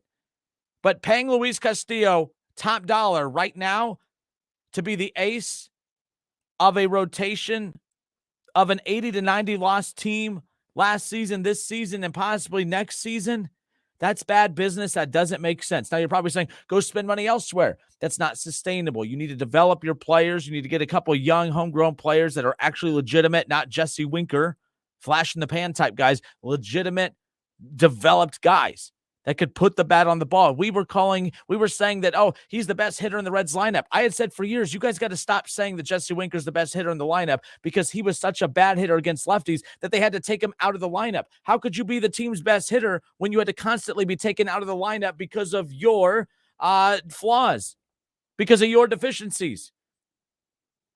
You're not taking the best hitter. You're not taking Bryce Harper. You're not taking the best hitters in baseball out of the lineup because of their flaws. That's what makes them the best hitters in baseball. But yet Reds fans were convinced, Jesse Winker, best hitter in the lineup. Maybe that's the freaking problem. And that's why the Reds said, you know what, enough. We got to go get real players. We got to go get a Tyler Stevenson, a Jonathan India, an Ellie De La Cruz.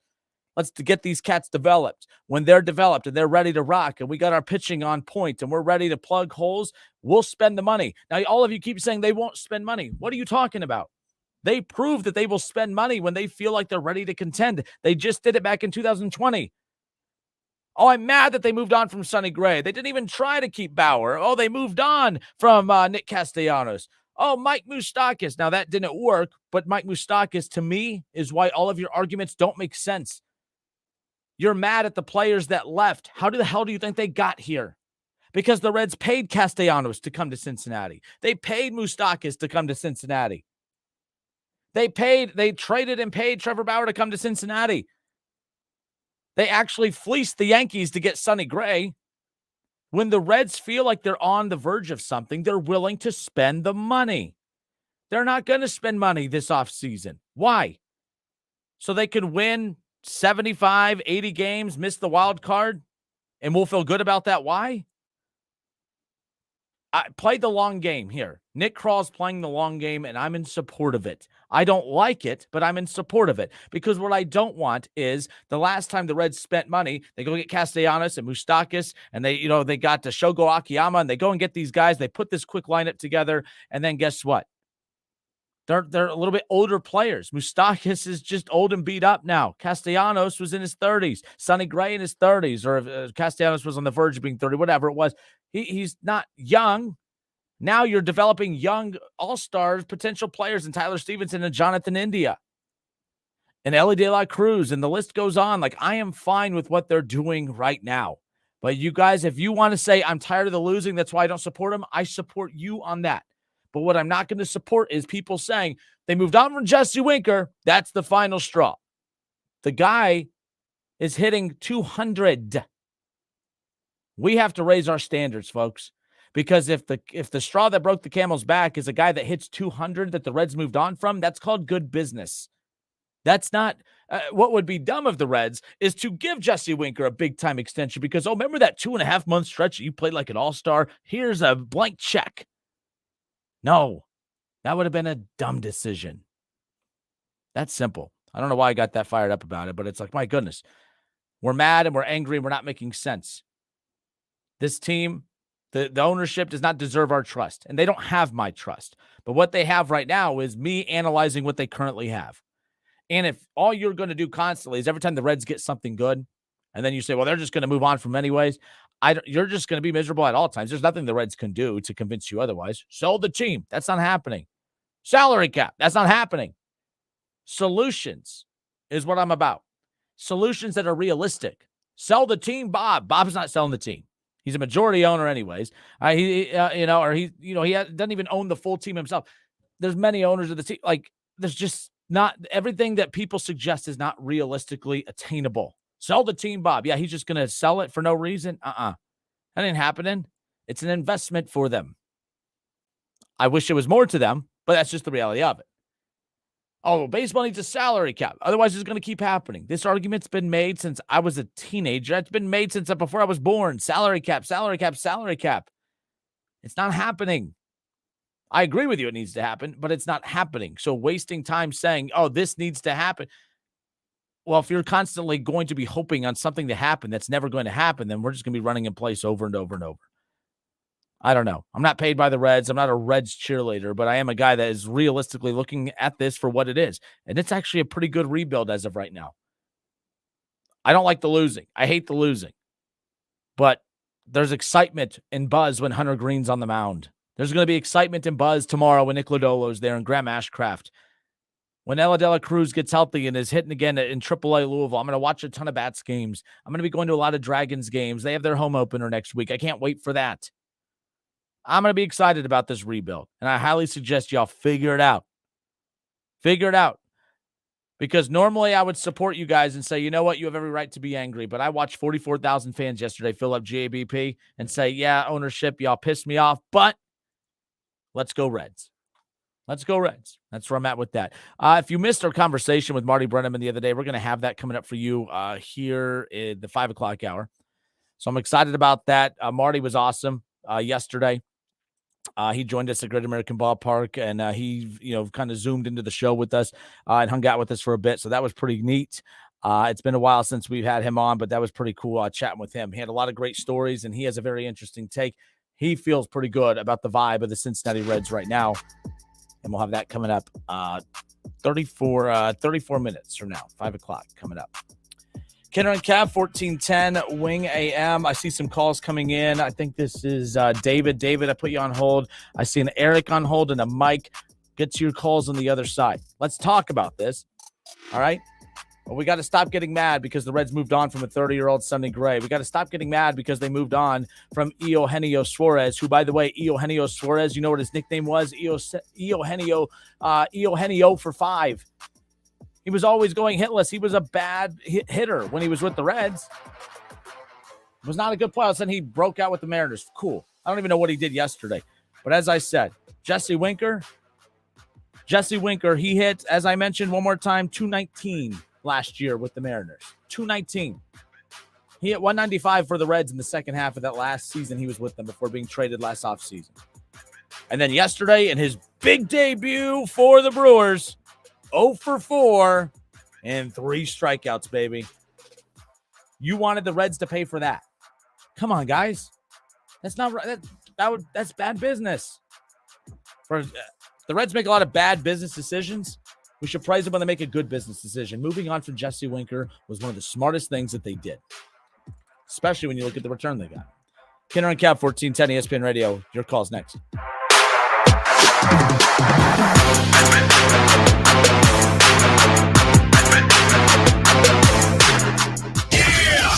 It's the Justin Kinner Show with Kev Nash on 1410 ESPN Radio. ESPN 1410 Wing AM weather. Our forecast has severe thunderstorms a possibility tonight. It'll be windy, a low of 50.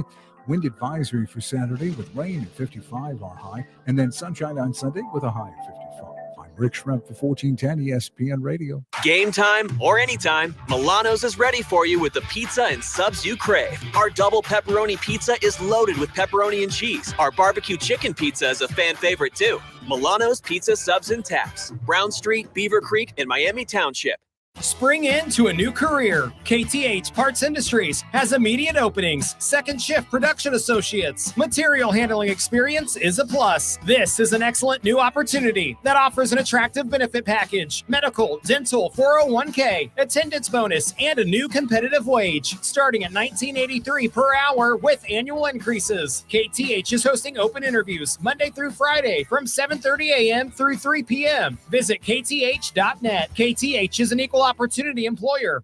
If you have joint pain and they're telling you surgery is your best option, please stop what you're doing and call QC Kinetics. Hey, it's Keith Byers. The folks at QC Kinetics use the latest, most advanced regenerative treatments to bring lasting pain relief the natural way. Regenerative medicine harnesses your own body's healing agents to restore and repair damaged tissue in your knees, your hips, shoulder, and back. The precision treatments are done in the office with no drugs and no downtime. QC Kinetics has hundreds of clinics all over America and thousands of satisfied patients. If your joints are aching from arthritis or injury, look beyond steroids and surgery and discover the amazing possibility with regenerative medicine. Especially this time of the year, you need to be living life to the fullest and doing the stuff you love to do. If you can get relief and avoid going under the knife, doesn't it make sense to check it out?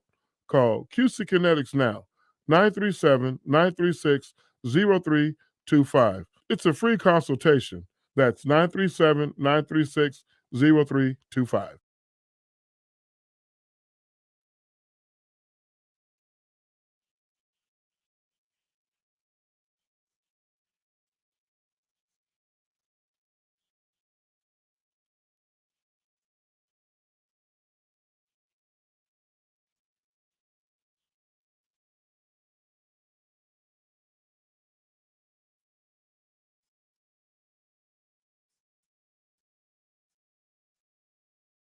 Is your child eager to learn, but overly active, easily distracted, and falling through the cracks in the classroom? Summit Academy is the perfect learning environment for students that need the extra push. Their teachers embrace the academic, social, and emotional success of kids who learn differently. They're a nonprofit, tuition-free public school in Cincinnati, Columbus, Middletown, and Xenia. They educate all students, but specialize in autism and ADHD. For more information, visit summitacademies.org or call 1-844-549-8496.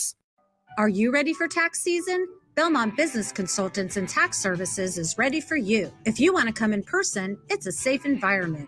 Or you can just drop off. Belmont Tax also provides a completely virtual, secure client portal. For business or personal, if you want the accurate deductions you deserve, contact Belmont Tax in Dayton and Eaton. Go to BelmontBCTXS.com. BelmontBCTXS.com.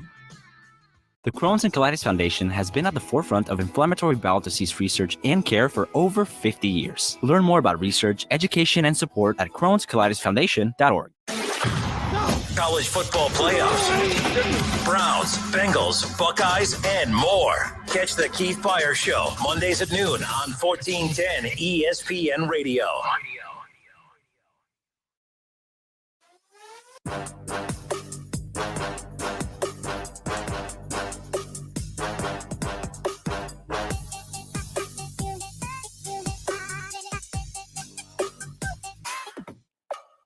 Justin Kinner back with you here on a Friday. We are Dayton's ESPN radio station, 1410 Wing AM. We're also Dayton's radio home of the Cincinnati Reds. The Reds home opener yesterday, they lost 5-4. Hunter Green on the mound. Wasn't a great outing, wasn't a bad outing.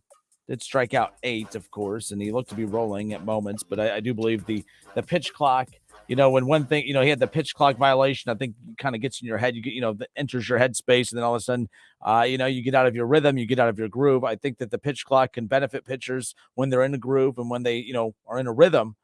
But like I told Kev yesterday on the opening day show at GABP, I was like, what I'm interested in is what happens when we see a pitcher get unrattled a little bit, when they get rattled, when a pitcher gets rattled and all of a sudden they kind of need to slow down and breathe a bit, but they can't because they're focused on the pitch clock. And I think that's what we saw with Hunter Green yesterday. That led to a few of his control issues. So people were a little frustrated with how early David Bell took out Hunter Green yesterday. I didn't like him taking him out there. Not with runners on first and third. He had 8 strikeouts. I know he'd walk some guys, but this is all about development, guys. And you make that decision if you have expectations to win. Hear me out on this, right? We want the Reds to win. And I'm not saying you leave him out there to lose. But if Hunter Green is struggling in that moment, and he pitched let's see, what did he do? 83 pitches. I don't know, man. You have him on this roster right now to develop, to go up against Major League hitting, and to experience these types of situations. You're going to lose 70 to 80 games this year, or you're going to lose 80 to 90 games this year. David Bell taking out Hunter Green because he might lose the game. Stop it. I'm not saying you don't that you make decisions to lose, but you also need to let him experience some of these toe stubs to kind of maybe pitch himself out of a jam. How is he going to learn if you take him out before he could pitch himself out of that jam? Oh, man, trying to win all 162 games. Stop it. You're not fooling me with that. And I'm not going to pretend that this is a team that's I'm not saying they're not trying to win, but they're not equipped to win. So let's stop with this BS that, we took Hunter Green out because, I didn't like that situation for how young of a pitcher he is. Then let him experience it. Let him learn. This isn't a team that has playoff aspirations that, if we would have taken Hunter Green out back in that opening day game, won one more game, we'd be, in the playoffs. We'd be division champs. This isn't a wild card team. This isn't a division team. Stop it with that. If the whole purpose of being a young potential ace of this staff is to learn and to learn on the job and to learn against Major League hitting, let him learn against Major League, scenarios. And the scenario was, you're walking some guys, you got runners on first and third, you're in a little bit of a jam. Let him earn that confidence. Now the last thing he remembers is, I was doing so poorly. I had runners on first and third. Bell took me out. He clearly doesn't have confidence I can get out of these types of situations. Well, you don't know unless you let him try. What did David Bell accomplish yesterday? Go into a bad bullpen in the 4th inning when you have Hunter Green on the mound who was just trucking through dudes? That. I hate that I'm already complaining about David Bell so early in the season, but my goodness, let these guys learn. And it's not as if I'm arguing that, Hunter Green, it's not as if he had 110 pitches and it was the 4th inning. No, he had 83 pitches. 83 pitches. Stop it with that. I see that let's see, Luis Castillo yesterday with the Mariners. He went 6 innings, 76 pitches. Lance McAllister does a great job, 700 WLW over in Cincinnati. And he's arguing that David Bell did nothing wrong because if you look at some of the other pitchers, Luis Castillo was taken out after 76 pitches. Lopez with the Marlins, he was taken out in 5 innings after 85 pitches. You keep going down the list. Bieber with the Guardians, he had 87 pitches and he was taken out at 87 pitches. He was taken out in the 6th inning. Stop it with this idea that these guys these are supposed to be the best baseball athletes in the world. I'm tired of it. Baseball existed for hundreds and hundreds of years, and they didn't have all these restrictions in place. 87 pitches. Well, it's week 1, or it's game 1 of 162 games. Then, my God, then don't even throw them out there. If we're going to wussify everything, don't even play him. Wait till July before Hunter Green goes out there. Maybe by then he'll be ready to go. Stop it with that. I'm tired of defending the stupidity that is babying these guys. Like, he has to learn out on the mound. He has to learn to get out of these jams with experience. Oh, but he was at 86 pitches, and that means he had 14 more pitches to work with. I'm fine with taking a guy out at 100 pitches, but don't sit there and use the pitch counts for the other guys. Whenever I see, Luis Castillo went to 6 innings. Your starter is supposed to eat 5 to 6 innings. It used to be 7. But let your starter try to eat 5 to 6 innings of work. You lost 5-4. Let's say Hunter Green gives up 1 or 2 more additional runs. So what? Put a 100 pitch count limit on him early. I don't care. But taking him out at 83 pitches, so he had 17 more to go. He had 17 pitches to still work with. I said I wasn't going to get frustrated with David Bell, and it took 1 freaking game. It took 3.5 innings, actually, for me to get to this point already. That game was lost yesterday because David Bell decided to pull Hunter Green. I'm not saying that Hunter Green definitively doesn't give up any more runs, but I'm fine losing a game if Hunter Green loses it. If Hunter Green puts you in position to win a game, you got to let him have a chance to lose it for you as well. What I don't like is, and we saw this with the Angels yesterday, Shohei Ohtani strikes out 10, dominates. They take him out, no run support, they lose. They start giving up runs because they took him out. If you're going to lose with Shohei Ohtani on the mound, let him lose the game for you. He's going to win you the game. Let him be why you lose, don't let someone else come in and ruin a perfect art like that. We're talking 3.5 innings, and that's when you take out Hunter Green. Oh, it was getting a little rocky. Oh, well, it's a good thing we have that reliable bullpen. Stop it with that. If it was the 6th inning and he was approaching 100 pitches, I'm all for it. No problem here. But David Preventative Measures Bell always uses the preventative measures excuse to make a decision, and then it doesn't matter because the guy comes in and gives up the run anyway. If you're going to go down, let Hunter Green be why you lose in that inning. Anyways, is what it is. It's baseball season, baby. I love it. Kinder and Cav here, 1410 ESPN Radio. We have Marty Brennaman coming up. The interview that we had with him around the corner, 5 o'clock. We'll get to that. Great stuff from Marty. Can't wait to share that with you guys for those who missed it yesterday morning, of course. So Kev and I had an interesting discussion earlier to start the show, and I want to pick up with that on the other side. We'll switch gears a little bit here. March Madness. Does the tournament make stars, or do the stars make the tournament? This is the first time in 4 or 5 decades where there's not a single McDonald's All-American in the Final Four. There's no star power in the Final Four. Is that good or bad for college basketball? And it got me to thinking, does the tournament make the star, or does the star make the tournament? 518-1410. Head to the Justin Kinner Show Facebook page. Jump in the conversation there. We're going to discuss when we come back. Kinner and Cav on a Friday, 1410 ESPN Radio. We'll be right back.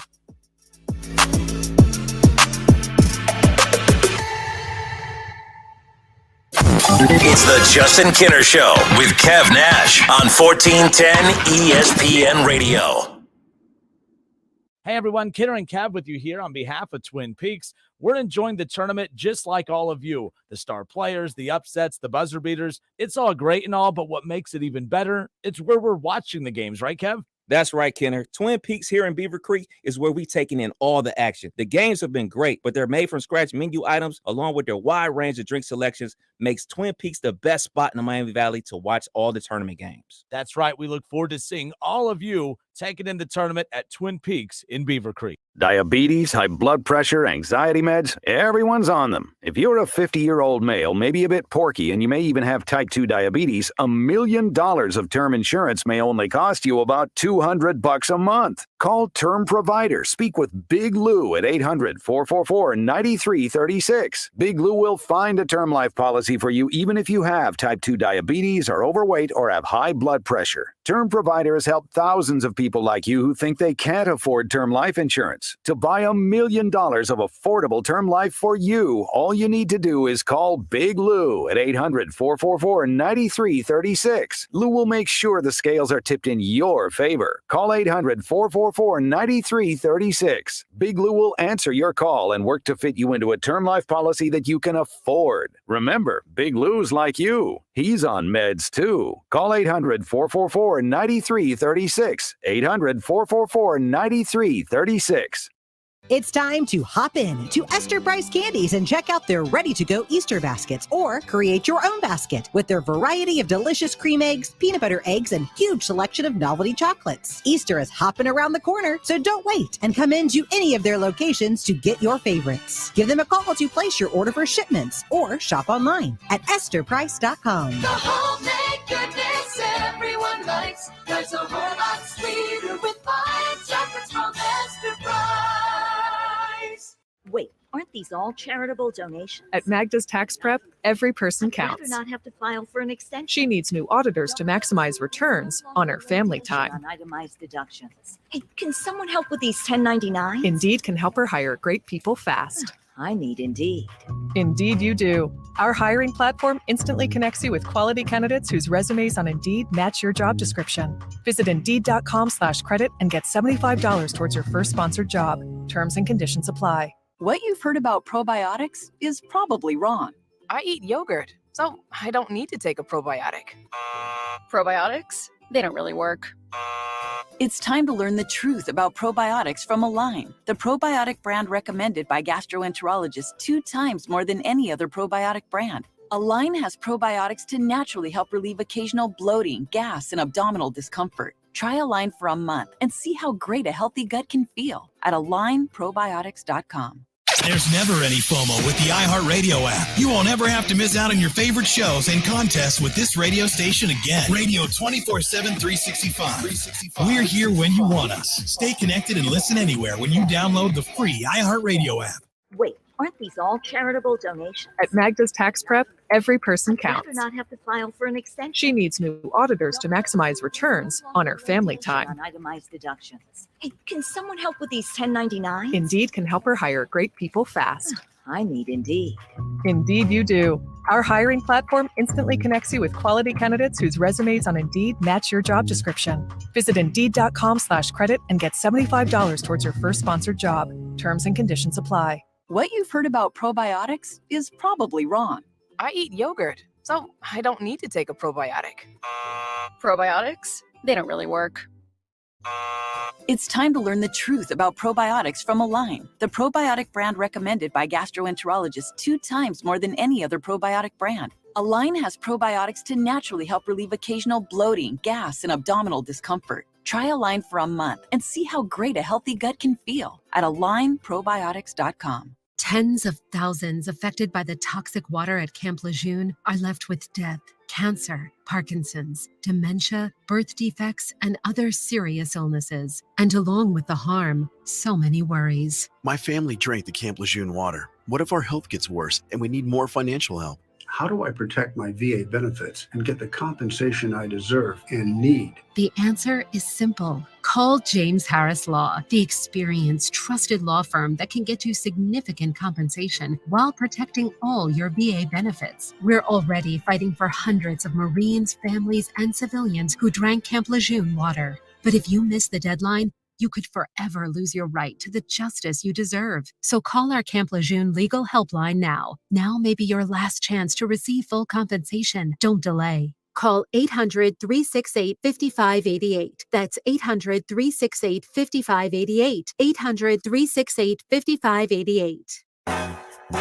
Houday Nation, Betfred has come all the way from England to the great state of Ohio with over 50 years of sports betting experience. No emperors, no movie stars, just a sportsbook you can trust. The Betfred Sportsbook app will be available on January 1st, 2023. Until then, download the Bengals app or go to betfredsports.com and have a chance to win Bengals tickets and exclusive merchandise. Official sports betting partner of the Cincinnati Bengals. Must be 21 plus. Gambling problem? Call 1-800-589-9966. Staples stores are a new world of possible with innovative tools for small business and remote workers and learners. Explore more at your local Staples store or staplesconnect.com. On Twitter, make sure to give us a follow. Search 1410 Kinner for Justin Kinner on Twitter. That's 1410 KINNER and ESPN Dayton for the station Twitter handle.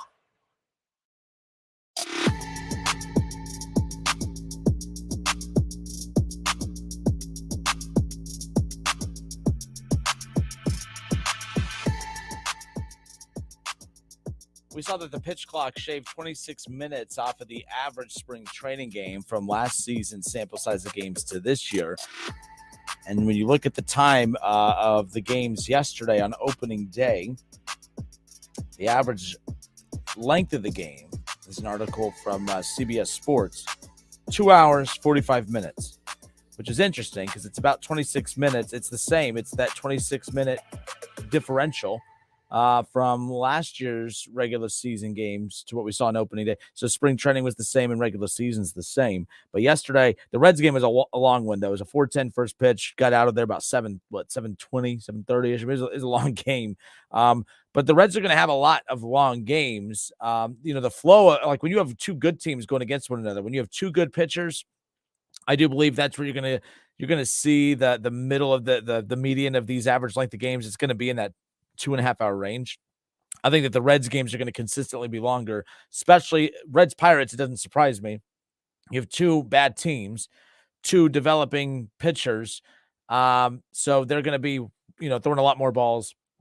There's going to be a lot more pitching changes. David Bell is always going to neutralize any pitch clock because he's going to have 85 different pitching changes. That's going to continuously stop the game anyways. But I do believe the Reds will always have, I think, if I had to guess, the Reds will be on the longer side as far as average length of games is concerned. I think that they'll be at the top of the list of the average, the longest length of game time when it's all said and done.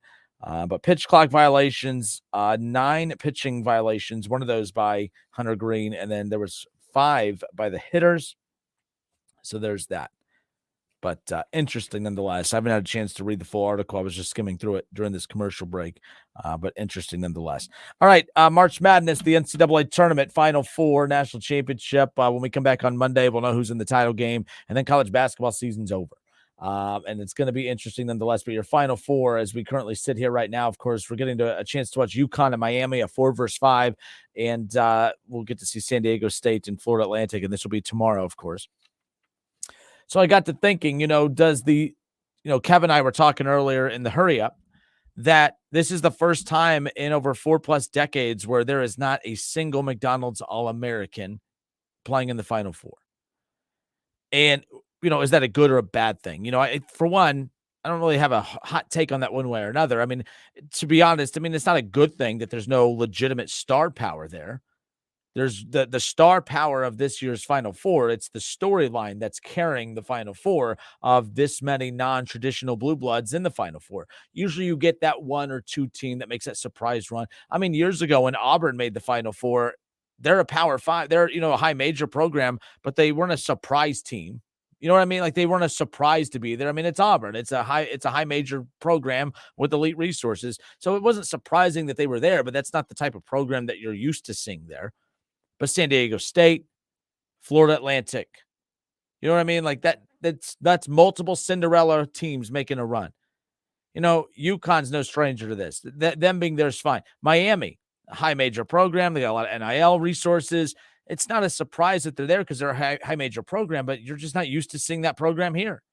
They've never been here. So there's a lot of surprise elements that the storylines are carrying this year's March Madness tournament. Will that be the case always moving forward? I don't think it's a good thing that there's no McDonald's All-Americans here. But then again, a McDonald's All-American is based on who you are as a high school player. There's stars in college. So Kevin and I were talking about, okay, well, does the tournament, we're saying that there's no star power here. That's not necessarily true. The storyline's the star. But does the tournament make the stars, or do the stars make the tournament? That's the question I have. Now, David Shaw says the stars make the tournament. I disagree because we know nothing. I disagree, and here's why. We know the Brandon Millers of the world. Like, we know the Timmys of the world. We know, you know what I mean? Like, we know a lot of the names on the bigger programs, on the top 25 teams coming in. They're already stars coming in. The tournament can actually, put out the lights that is the stars. We didn't see Brandon Miller, who, of course, with the investigation and everything that was going on, he was dropping 40-point games. He was averaging 20-plus points. While all this investigation stuff was going on to close out the regular season, he was killing it. And that wasn't supposed to be a funny thing, by the way. He was just dominating, right? Like there was no, like the pressure was not getting to him. That's what a lot of people were talking about. In fact, a lot of college coaches were not trying to make light of the situation. Pro scouts, I mean, they were not making light of the situation. They were just saying, hey, here's this kid with all the pressure, all the negative media coverage on him right now, all the pressure, all the eyes are on him. They want to see him either be sat out, suspended, or see him fail while he's out on the floor, and yet he's rising to the occasion. This kid proved to have that mental toughness to be able to overcome that, but he was non-existent in the tournament. He was bad in the tournament. His shine was diffused basically throughout the tournament. The tournament knocked him off. The tournament didn't make him a star. In fact, it kind of made us question how big of a star is. Did it hurt his draft stock? We don't know. But then there's a guy that I'm looking at now, like Kansas State's point guard, Marquise Noel, who had that 19 assist game. I had never heard of Marquise Noel. You had never heard of Marquise Noel. The tournament made him a star. In the tournament, he had this big time performance. He led his team to the Elite Eight. He was must watch, right? Like the tournament made him. I think the tournament makes stars. I don't think you need the stars there. I think that you need to have that big stage to put teams, to put the smaller teams on and the players that no one's ever heard of. Sometimes it's bad. Sometimes the NCAA tournament is the biggest cheat code for the transfer portal, if you will, because then a guy like Marquise Noel, who, by the way, I'm not saying he wouldn't have declared for the NBA, had he not made the NCAA tournament. I don't know much about Marquise Noel. I didn't follow him before. I knew nothing about him. He's 5'7". He's my height. Okay. Super talented. I don't know if he'll make the NBA or not, but he's a hell of a story. He declared for the draft. He's going to go test the waters, see what can happen. More power to him. Would he have felt the confidence to go that route? Would he have had enough eyes on him to go that route if it wasn't for that performance in the NCAA tournament? No. The tournament makes stars because the tournament is the stage, and the stage is with everyone watching.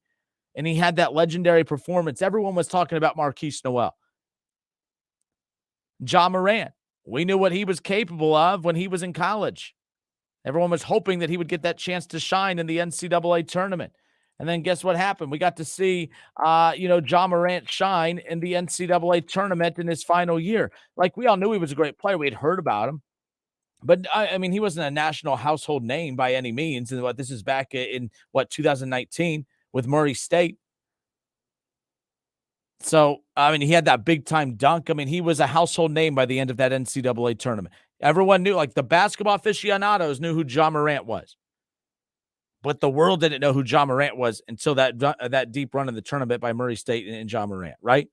This is why Dayton Flyers fans were so upset about the Dayton. I mean, there was a lot of reasons that Flyer fans were upset that Dayton didn't get a chance to play in that 2020 NCAA tournament. Now, I know this is going to sound kind of strange, but Obi Toppin, who was the National Player of the Year, he was our star. He was the A10 star. But I'm not stirring the pot here. But, folks, he was not a star in college basketball. He was a walking highlight reel. But Obi Toppin and the Dayton Flyers needed that stage. They needed the NCAA tournament so that they can head into that as the 1 seed, so that the National Player of the Year and the National Coach of the Year, everyone's been hearing rumblings of the Dayton Flyers. They're getting some national TV games throughout. They get game day there. There's a lot of eyes on Obi. There's a lot of eyes, but there was a lot of question marks. Okay, remember there was the National Player of the Year debate. Luka Garza against Obi Toppin. Luka Garza is going up against the best talent in the world in the Big Ten, while Obi's beating up on the A10. That's not my opinion, but that's what the national hubbub was about. Anyone that was critical of Luka Garza not getting that National Player of the Year. Obi Toppin was our star. He was a star. I mean, he was a name that everyone recognized, but everyone really didn't get a chance to see him on the big stage. Obi Toppin, who was a lottery pick, I think gets drafted a lot higher if the Flyers get a chance to go through the tournament for a few games and maybe even win it all, right? Like, the tournament makes the star. There are stars within these communities and within these fan bases who are familiar and watch them every day. But until you get to the tournament, Scoochie Smith, everyone loved Scoochie Smith. Scoochie wasn't a star until they went on that deep tournament run. Then Scoochie was a household. Everyone loved Scoochie Smith. The tournament makes the star. The star doesn't make the tournament. That's just my take on it. 518-1410, 518-1410. Thumbs up, thumbs down. You agree, disagree? I do think that the tournament makes stars. That's the reality of it. We don't know who half these dudes are. Same thing. You go back at Davidson. Again, people are familiar with the name Steph Curry, but Steph Curry didn't become a star until he did what he did against Duke in the NCAA tournament. The tournament made the star. And it didn't make them good. They've always been good. All these players have been good. Marquise Noel from Kansas State, he's been great all year. Just never heard of him. He didn't have that star power. He didn't have that, he didn't have that charisma. So put him in the NCAA tournament, let him do what he's been doing all year. And my gosh, now it's like, oh my gosh, this guy's a star. He's always been a star amongst his inner circle, amongst the school. He wasn't a star until his performance in the NCAA tournament. The tournament makes stars. Kenner and Cap, 1410 ESPN Radio.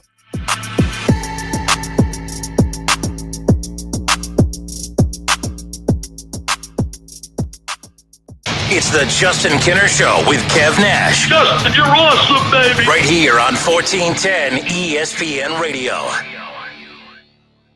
Calling all HVAC service technicians. Have you chosen to forgo health insurance because the premiums are too high with your current employer? Did you know that REAK covers 100% of your health insurance for you and your family? Not only that, we also offer a great pension plan and generous signing bonus. Contact REAK Services today. We're hiring dedicated, talented technicians who are looking for a long-term career in the HVAC service industry. Apply today at reekservices.com. That's RIECK services.com.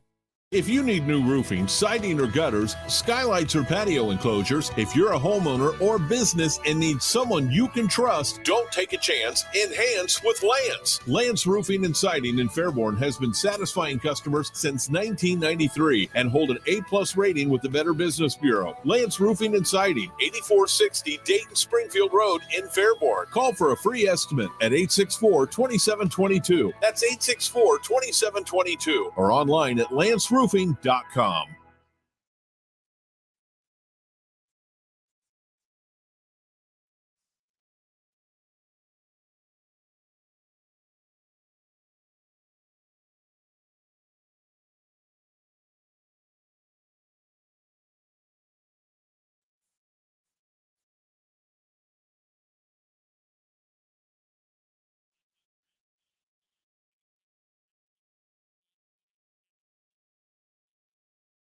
Cashback is not available on gas in New Jersey and Wisconsin. Susan, it's so great to finally be able to get together again. Oh, it sure is. And I really appreciate you picking up the bill. I'm happy to. I've got the extra cash. Since we've all been driving so much more again, I've been using Upside, the free app that pays you cash back for every gallon of gas you buy. Wait a minute. Are you saying you actually get paid cash when you buy gas with the Upside app? Yes, I get real cash back just for buying the gas I was going to buy anyway. But is it a hassle to use? No, it's super fast and easy, and I can cash out whenever I want. That's a total no-brainer. I'm downloading the free Upside app now. Download the free Upside app now to earn real cash back every time you buy gas. Use promo code TIME for an extra 25 cents a gallon bonus on your first tank. That's promo code TIME. You can cash out anytime right to your bank account, to PayPal, or an e-gift card for Amazon and other brands. Just download the free Upside app and use promo code TIME for a 25 cents a gallon bonus on your first tank. That's code TIME. Cordell Transportation is now hiring Class A CDL drivers. Excellent pay, benefits, and a $5,000 sign-on bonus. Apply today. Online at CordellTransportation.com. Driven to succeed. The Crohn's and Colitis Foundation has been at the forefront of inflammatory bowel disease research and care for over 50 years. Learn more about research, education, and support at Crohn'sColitisFoundation.org. Whether you're at home, at work, or in your car, tune in to ESPN 1410 Wing AM or stream us live at wingam.com.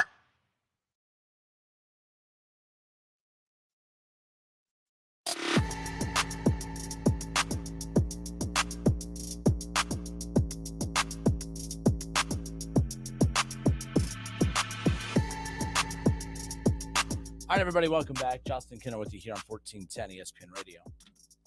We're live on Facebook. If you haven't done so, please go and follow the Justin Kinner Show Facebook page. I'd really appreciate it. That's where, of course, we post select segments and all content throughout the day that kind of leads up to the show. And you can also watch us live in video form there at the Justin Kinner Show Facebook page as well. So please go subscribe to that. Really appreciate that. All right. let's see, where did it go? We talked a lot of Reds today, and rightfully so. Our interview with Marty Brennaman, that is coming up. I'm pushing that back to 5:15, I promise you. Marty Brennaman, conversation with him. 45 minutes with Marty Brennaman coming up starting at 5:15. So keep that in mind. Let's see, going down this. Steve Stetler on Facebook says, I'll wager you that you will not see 44,000 fans again all year, Money in the Bank. That's fine. I'm being a little bit more positive about the Reds today than most. And the reason I'm bouncing back to be positive about the Reds is because I feel like we live in a funnel that is all just kind of focused on all the negativity put in, and that's all we think that's out there. And it's that negativity from social media. But I saw yesterday a regular season attendance record be set for the most fans to ever attend a Reds game at Great American Ballpark in the regular season.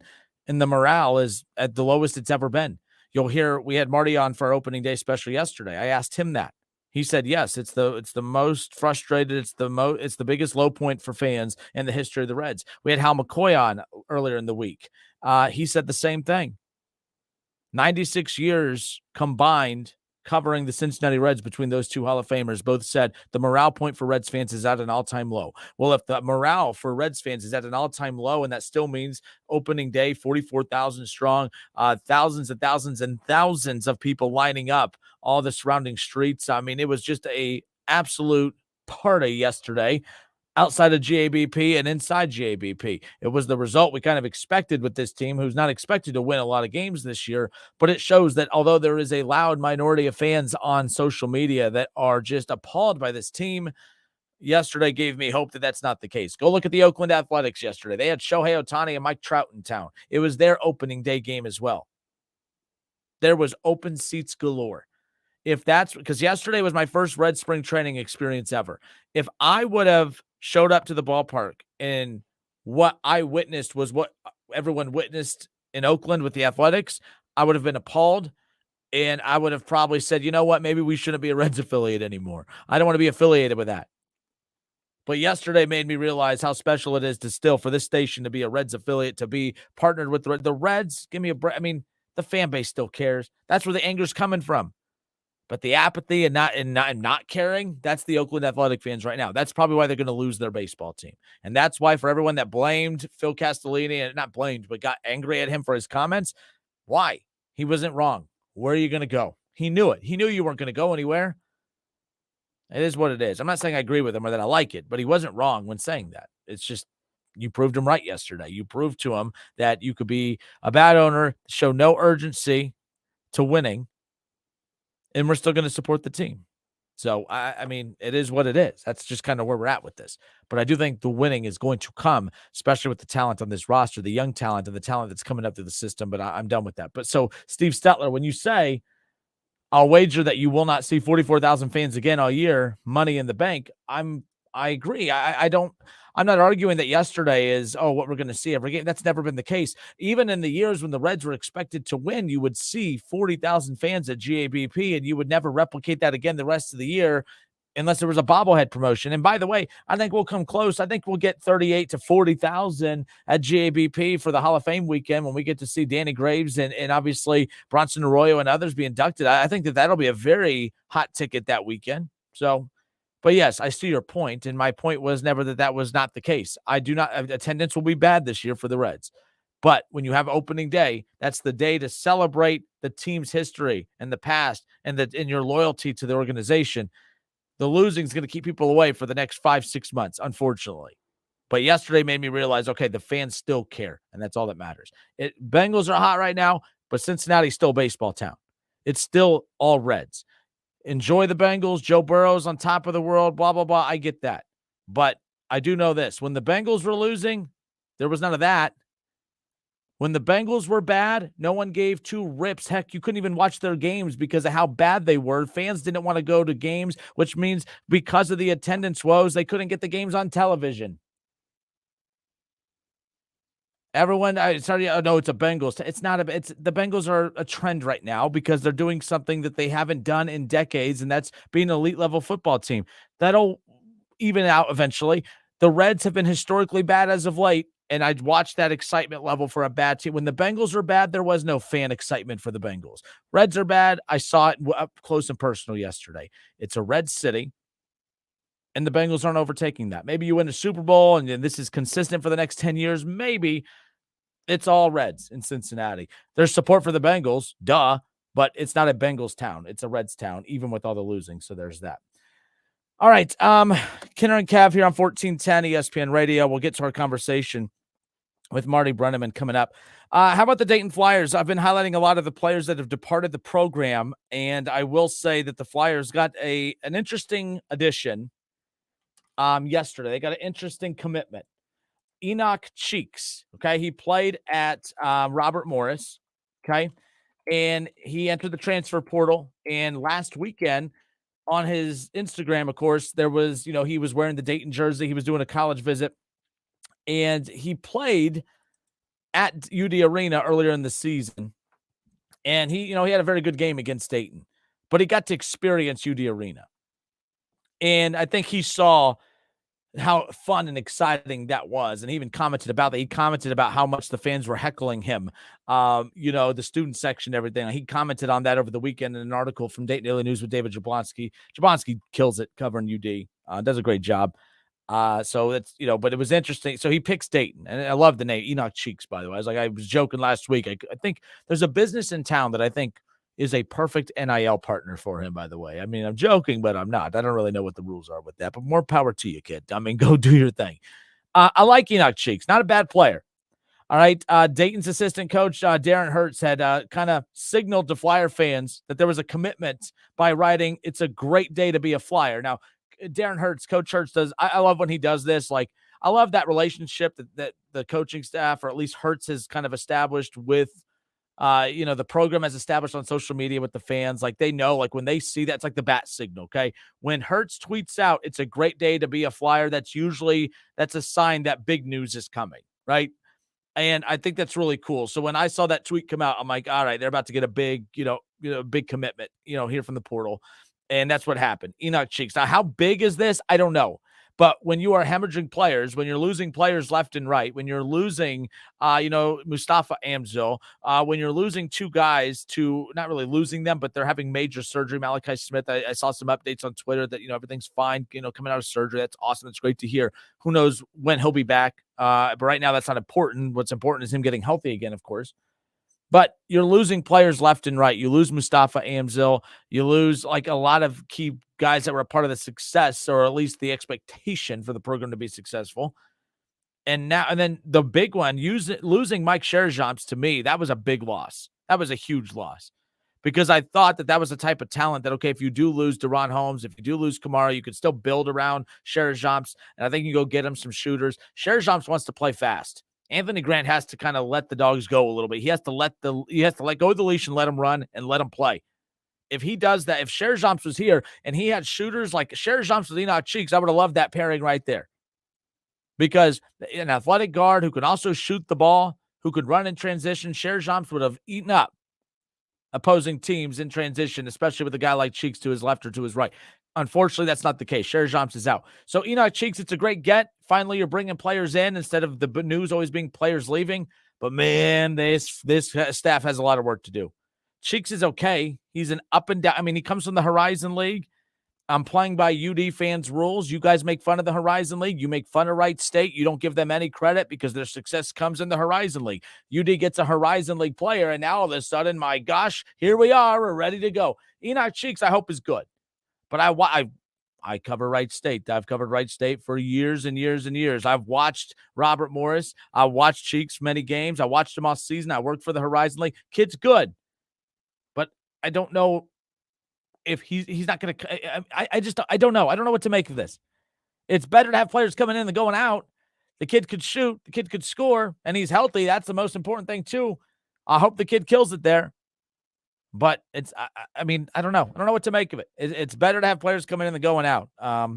But nonetheless, the other thing is, are we sure that Deron Holmes is done in Dayton? Are we sure that Kamara is done in Dayton? I mean, like, there's so many. I mean, Deron Holmes, there was a tweet over the weekend. See, I don't even know what day. It's Friday. We're heading into the weekend. But the other day, it was just highlighting Deron Holmes. He had a great sophomore season for Dayton. Holmes finished the season averaging 18, 8, and 2 blocks a game. He was also efficient, shooting 60% from the field. Holmes was one of the best defenders in college basketball as well. It was just some highlight of random college basketball players. Deron Holmes was next up on this list. Deron Holmes retweeted it and said, "Got to keep working hard," smiley face with the praying hands. Now, UD fans are taking this and they're like, "Oh my gosh, like is he coming back?" I think he's declaring for the draft. I think he's going to go get the evaluation. I think they're going to tell him what he needs to work on. Every day that goes by that he's not entering the transfer portal, and again, he can go to the draft, and there's a deadline coming up in the next week or two, I think, to declare for the draft. I don't know what that deadline is, but I know it's coming up soon. I'm like, man, is he coming back? Are we going to get to see Deron Holmes back in Dayton again next year? Because if he does, like, this is why, like, and by the way, he doesn't owe anyone anything. Like, he can move at his own schedule. But we're at the point now where college sports is a lot like professional sports. Like, for instance, when Aaron Rodgers, I'm critical of Aaron Rodgers, not so much in this situation because it's changed, but like last year for the Packers. If you're Aaron Rodgers, are you retiring or are you not retiring? Even this year, before the Jets became an option, Aaron Rodgers, are you retiring or are you not retiring? Are you coming back to play for the Packers or do you want to move on? He needs to let that be known so that if he is coming back to the Packers can go out and get free agents and put weapons around him. And then if he's not coming back, then maybe that's why there's no urgency to let the Packers know he's coming back, because who cares if they get the roster back together or not when he's not there, right? That's kind of where I'm at with Deron Holmes. He doesn't owe anyone anything, but I would like to think that if he's coming back and maybe he's communicated this with the coaching staff, okay, more power to you. But Deron Holmes, I would like to think, and I like Deron. I'm not attacking Deron here, and these conversations have probably happened behind closed doors. I don't know. But like if you're Dayton, you would love to know if he's coming back or not. You would love to know that, okay, he's going to declare for the draft and go get the evaluation done and then make his decision based on what the evaluation process is. And is that the message that's being taken out on the recruiting trail and the transfer portal? Hey, come here. There's a chance you could play with Deron Holmes. But it's like, man, Deron, if you're coming back, it needs to be a decision that's soon. Kamara, same thing. But I think he's chasing the draft as well. This is that weird game where like UD is stuck in the mud, because I think if Tumani Kamara was coming back and Deron Holmes was coming back and the Flyers knew that, they could take that information in the transfer portal, and I guarantee you every top guard in the country is going to want to come play with those two. Because Tumani Kamara and Deron Holmes, I've never seen the team dominate with two bigs and no guard production whatsoever before. Everyone, like, we're like, oh man, the Dayton Flyers had such a bad season last year. They were the top 3 team in the A-10. They were in the running to win the A-10 heading into the final week and a half of the season. They got to the A-10 championship with no guard production. That was all big production. So if those two are coming back, the dream scenario is those two come back, you could take that to the portal and basically go hand select guards, because what guards aren't going to want to come play with those two? Enoch Cheeks is a good start, but I think there's better guards out there that they can get. I do think if they're not coming back, that's the level of guard that you're going to have to work with in Enoch Cheeks, which isn't terrible. There's better names out there. But this is what's tough about college basketball right now, is that there's not a timetable out there that makes sense for teams to operate by. Dayton is stuck. They don't I would like to see them go hit the portal and bring players in left and right, but I don't think they know what players they can go after, because they don't know what the future is with Tumani Kamara and Deron Holmes. You don't want, if you're Anthony Grant and company, you don't want to go to the transfer portal and just bring in every big name you could think of, every big man, like elite big men that you could think of. And then, Tumani Kamara and Deron Holmes, they got the evaluation. They were told that there's a chance they could be drafted late first round, but most likely second round. And they're like, you know what? I'd rather come back a year, work on my game, and do what Obi Toppin did and just take off. Oh, wait, Anthony Grant, you went out and got some bigs already in the portal? All right, deuces, I'm out. This is not fair to Anthony Grant. It's not fair to Kamara and Holmes. This is what stinks about the transfer portal, and this is what stinks about all these just overlapping timelines that they don't support one another. So Dayton's in a holding pattern. I think they're just sitting, and they got to wait for the draft analysis. They have to wait for for them to go get, their draft analysis done. And once they get that done, they'll make their decision. And then when both declare for the draft and that they're not coming back, okay, now you go to the portal, but how many of the dominant bigs have been picked through already, right? Okay, now they announced they're coming back. Oh, awesome. How many guards that committed to other teams would have said, oh, man, I would have gone to Dayton if I'd known they were coming back? Like, that's what I hate about the timeline that's going on right now. It's in the way. It's just not, you know what I mean? Like, is what it is. I think there's a chance. I thought it was interesting. Enoch Cheeks on Twitter right away. Tumani Kamara and Deron Holmes both follow him on Twitter right away. You can make fun of me, or Instagram or whatever it was. You can make fun of me for buying into the social media thing, but if you don't think that you could read tea leaves on social media with these young kids nowadays, I don't know what to tell you. Because if Deron Holmes is on the way out the door, why does he care if Enoch Cheeks is a Dayton Flyer? You know what I mean? Like, I don't know. If I find out we're getting a new coworker here, right? I like, hey, by the way, we got a new employee. He or she starts next week. I go look them up on social media. I add them on Facebook, or I'll reach out on Facebook, say, hey, we're going to be working together. Looking forward to meeting you next week, blah, blah, blah. Follow them on social media, Twitter, Instagram. But if I'm about to be, if I'm telling my bosses, hey, my contract's up, I'm going to be done at the end of this month. All right, by the way, we found out we're hiring so-and-so to come work here as well. I'm like, well, I don't really care. I'm not working with that person. I'm not going to go follow. You know what I mean? Like, we do that in our jobs. So I didn't believe a week ago there's a chance they can come back. I think there's a chance. But them coming back, it just made me think of the timeline that the Flyers are working against, and it's not favorable to them because they have a lot of holes to fill in the portal. And Holmes and Kamara coming back, if that's the case, is great. But how many great guards are going to be sifted through in the portal by the time they decide that they need to go get some because of the fact that Deron and Kamara are coming back? And then if Kamara and Deron don't come back, now they're in even bigger trouble. And how many of the great bigs have already been picked through and I've already found a landing spot? I don't know. Just keep an eye on that. I'm a betting man, but I'm not comfortable. I used to feel there was no chance either of them were coming back. And I don't feel they're coming back, but I don't feel as confident that they're not coming back as I did a week ago. So there's that, nonetheless. Kenner and Cap, 1410 ESPN Radio. Marty Brennaman, I'm telling you right now, great interview coming up. Not great interview because of me. Great interview because of Marty Brennaman. We have, it's 5:20. We have 40 minutes of Marty Brennaman coming up on the other side. Kenner and Cav, 1410 ESPN Radio on a Friday. Marty Brennaman when we come back. It's our interview from yesterday's show. Don't go anywhere.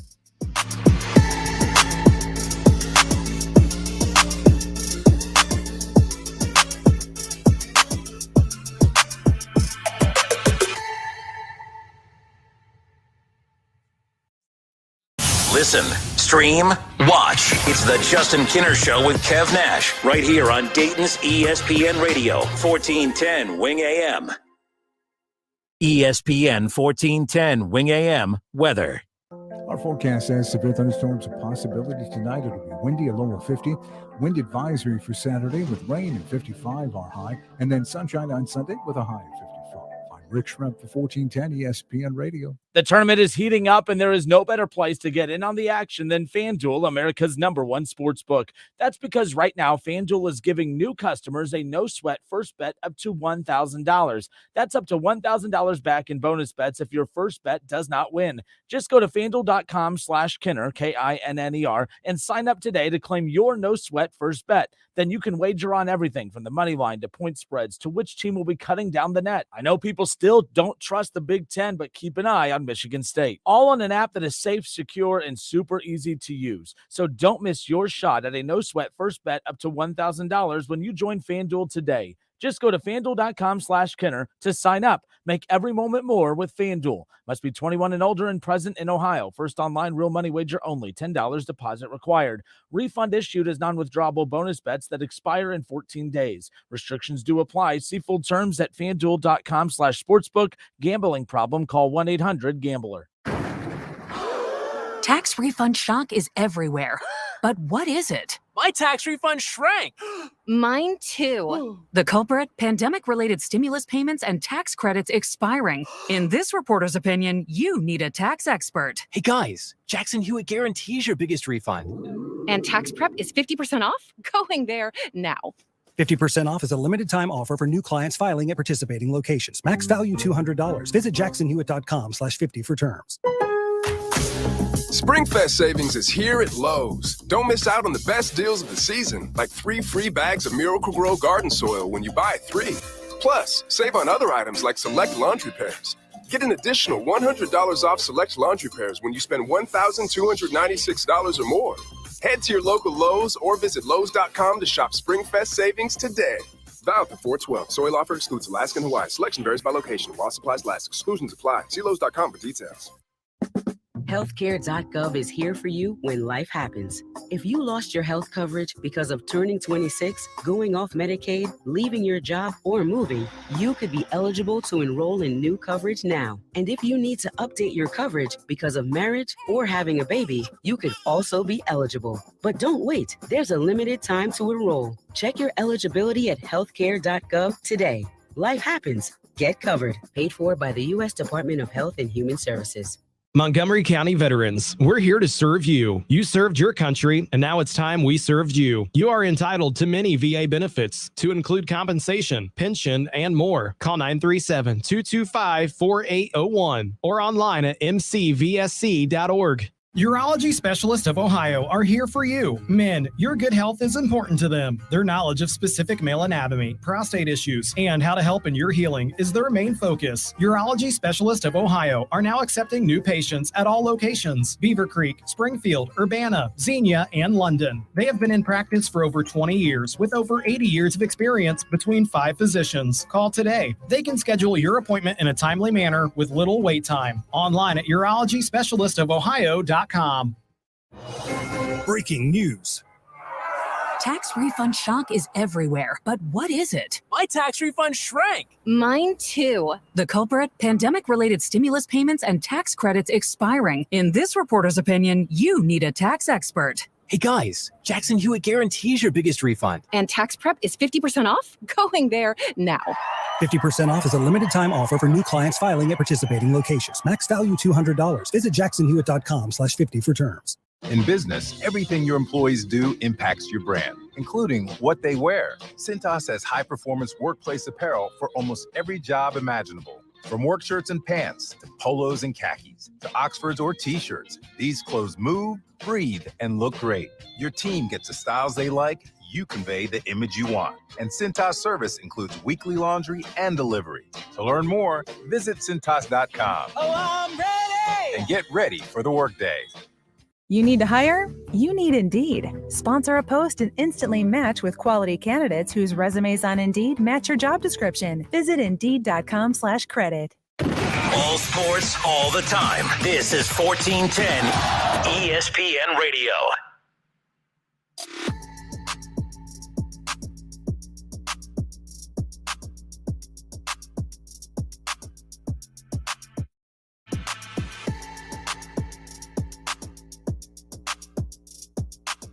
All right, we're back. Justin Kidder with you here on Dayton's ESPN radio station, 1410 Wing AM.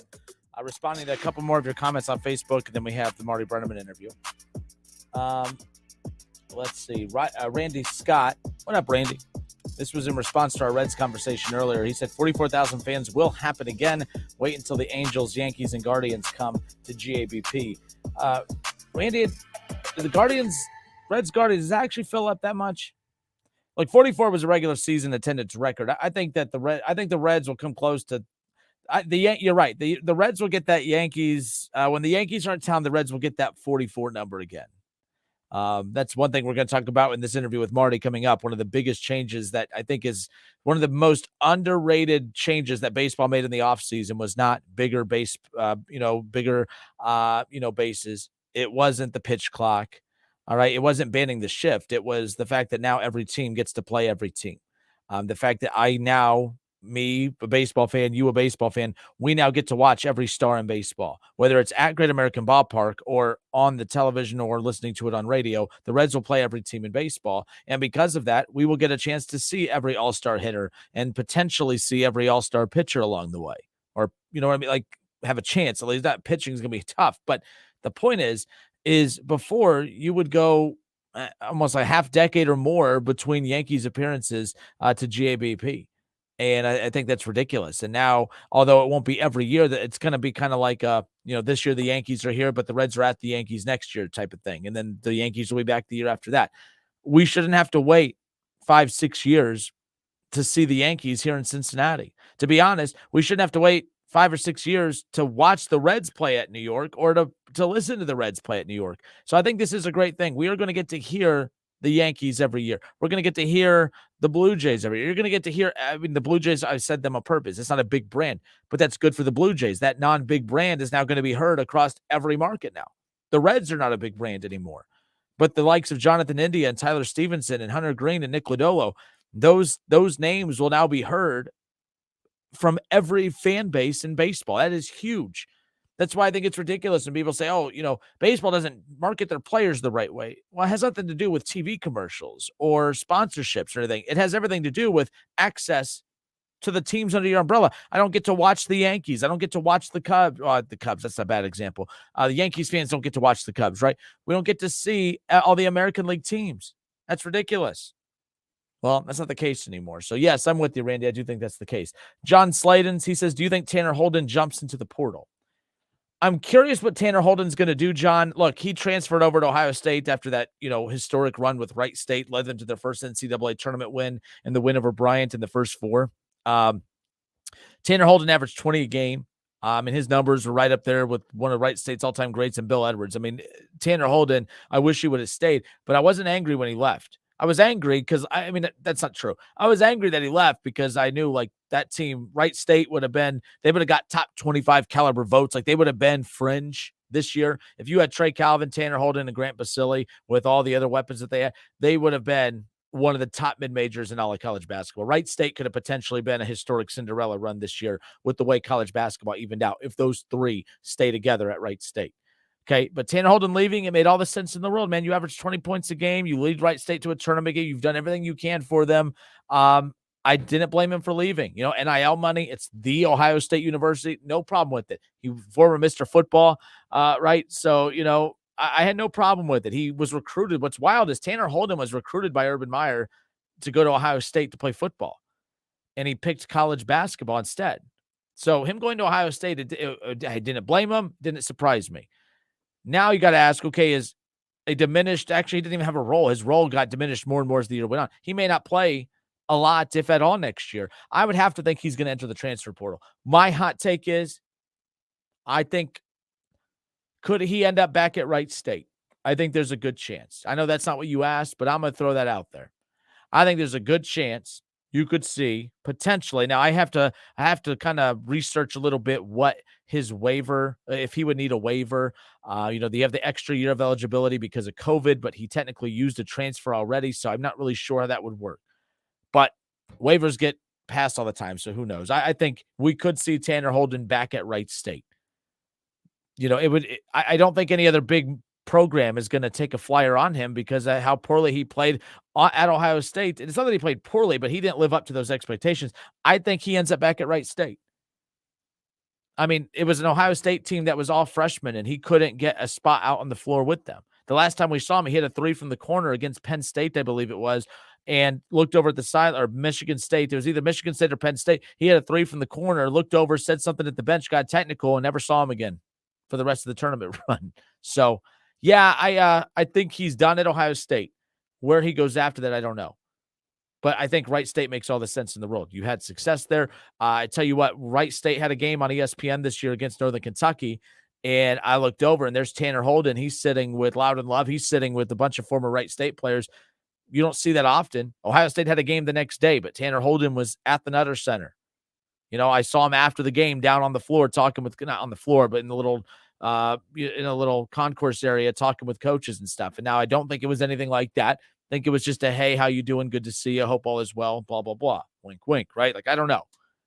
I hope he ends up back at Wright State because with Dayton kind of being in chaos right now, this is Wright State's opportunity to not take over the city. That'll never happen. But if Dayton's going to have a down year, it'd be quite the year for Wright State to load up and get some guys to kind of really put them on the map and say, hey, you all want to watch bad basketball over there at UD Arena or want to watch a team that's actually going to win some games and all that. So we'll see what happens. But nonetheless. Kenner and Kev here on 1410 ESPN Radio. Ron Howard says Obi Toppin's brother entered the NBA draft. Yeah, Jacob Toppin took a little bit longer to develop than his brother Obi. Not as sexy of a career as his brother Obi by any means, and I don't know if he's as good as his brother Obi as far as NBA projections go. He won't be drafted higher than Obi, but I'm fascinated to see he might be the better Toppin brother in the NBA when it's all said and done. I have no idea, but NBA playoffs coming around the corner. We're going to get to see Obi Toppin a lot. Hopefully, obviously not a lot because he doesn't get a lot of playing time.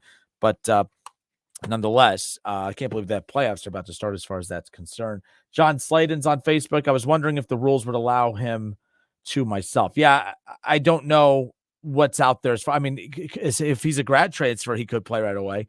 I don't know Tanner Holden's story as far as that. Did he wrap up a degree by now? Then he could be a grad transfer. That's a completely different story.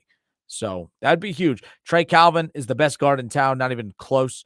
I said that in the middle of last season. Trey Calvin is very underrated. The best, my most clutch player I remember watching in quite some time. Really good. You get Tanner Holden back with him. I think Wright State's going to be very, very good next year as far as that's concerned. All right. The Cincinnati Reds opening days yesterday. We were at Great American Ballpark, and we had a chance to catch up with the Hall of Famer Marty Brennaman. It was the Kenner and Kev live from opening day. We were on the air yesterday from 8 to 10 a.m., and Frickers jumped on and sponsored the show. Shout out to Frickers. Appreciate them, of course. And Marty came on, and we spent about 40 minutes with him. It was awesome. We got to cover everything. We talked Shohei Ohtani, talked about the pitch clock. We talked about the changes in baseball, the scheduling model we just talked about. We talked about the fans, the morale being at an all-time low. We talked about it all. He also shared a story that involved college fans throwing a sex toy onto the field. You'll have to wait to hear that story coming up here a little bit into the interview. And then also, some other very interesting and fun stories from his opening day experiences. But I absolutely love Marty. I think he's going to kill it. And, with this interview coming up, I know you guys are going to love it. So thank you for hanging out and tuning into the show today. Real quick, Ryan Holzapple said, I heard that too, just to see what's out there before coming back to Wright State next year, that Trey Calvin checked out the portal and had 4 offers from different Big Ten schools. Yeah, Trey Calvin did announce that and he should. Trey Calvin is that good to go get those type of offers, Ryan. No doubt about it. And the fact that, he was loyal and said, hey, I think Tanner Holden could be the best thing that ever happened to Wright State. Sorry, I'm jumping back and forth here. My ADD, it's a Friday. Give me a break, folks. Tanner Holden could be the best thing that ever happened to Wright State because Tanner Holden averaged 28 games, set all these records, led Wright State to their first ever tournament win, bolted to Ohio State. Now, that I thought was going to be the norm because Grant Basile bolts. He goes to Virginia Tech, kills it. Okay. Virginia Tech was rolling. At one point, they looked like the top team in the ACC, and then they ended up in the NIT. They actually knocked off Cincinnati, or Cincinnati beat that. I can't remember either way. They didn't go far in the NIT.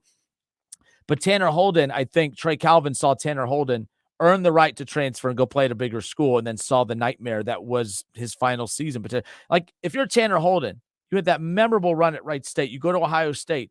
If that's your lasting memory of a college basketball player, you can't have that. Go back to Wright State and pick up where you left off. And I think Trey Calvin saw that and said, man, I can go to the Big Ten. Averaged 20 points a game as well. Dominated here. Can I do the same thing in the Big Ten? Tanner Holden couldn't. Doesn't mean Trey couldn't, but that risk, you could play well here. You could average 20 here. And he was loyal. He stuck at Wright State, and I think that has a lot to do with seeing that, hey, it didn't work out for Tanner Holden. I think that's a big deal. If Tanner Holden comes back, I would love that. I think, Tanner, you're right, Ryan. I think he's going to explore options, see what's out there. But when it's all said and done, I think there's a good chance he ends up back at Wright State. That would be huge. So there's that. Marty Brennaman talking all things Reds and baseball, Shohei Ohtani, and more. Here's our conversation with Marty as he joined us at Reds opening day yesterday. Here you go. Well, let's keep the show moving, bringing on our next guest, Hall of Famer, a voice that everyone's very familiar with, the one and only Marty Brennaman. Marty, it's been a while, sir. How are you? I'm doing good, Justin. Nice to be with you and Kevin. Big day in Cincinnati today. No question about that. I've often said, as calendar years go, this is the biggest single day in every calendar year, whether the Reds got a pennant contending team or whether they've got a team that's going to struggle all year.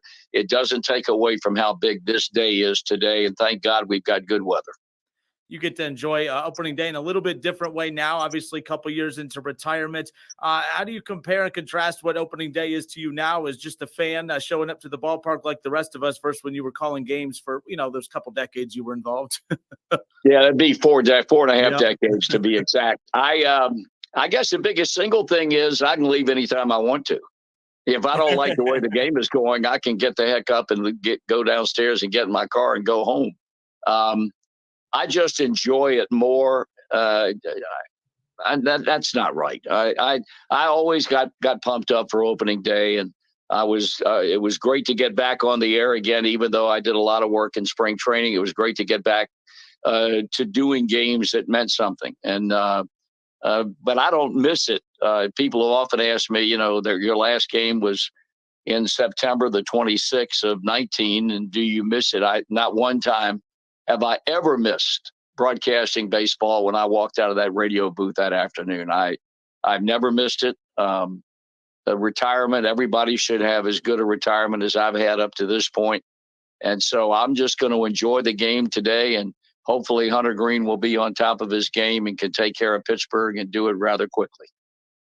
Real quick, I just want to jump in, not all of the rule changes, but one in particular, just of course, with the obsession of speeding up the game. I'm not sure where you stand with the pace of play, but I've always argued that, when I watch college football, I've never once said, watching Ohio State football, being a big Buckeye fan, man, I've had enough of this Ohio State game. I wish it would hurry up and end.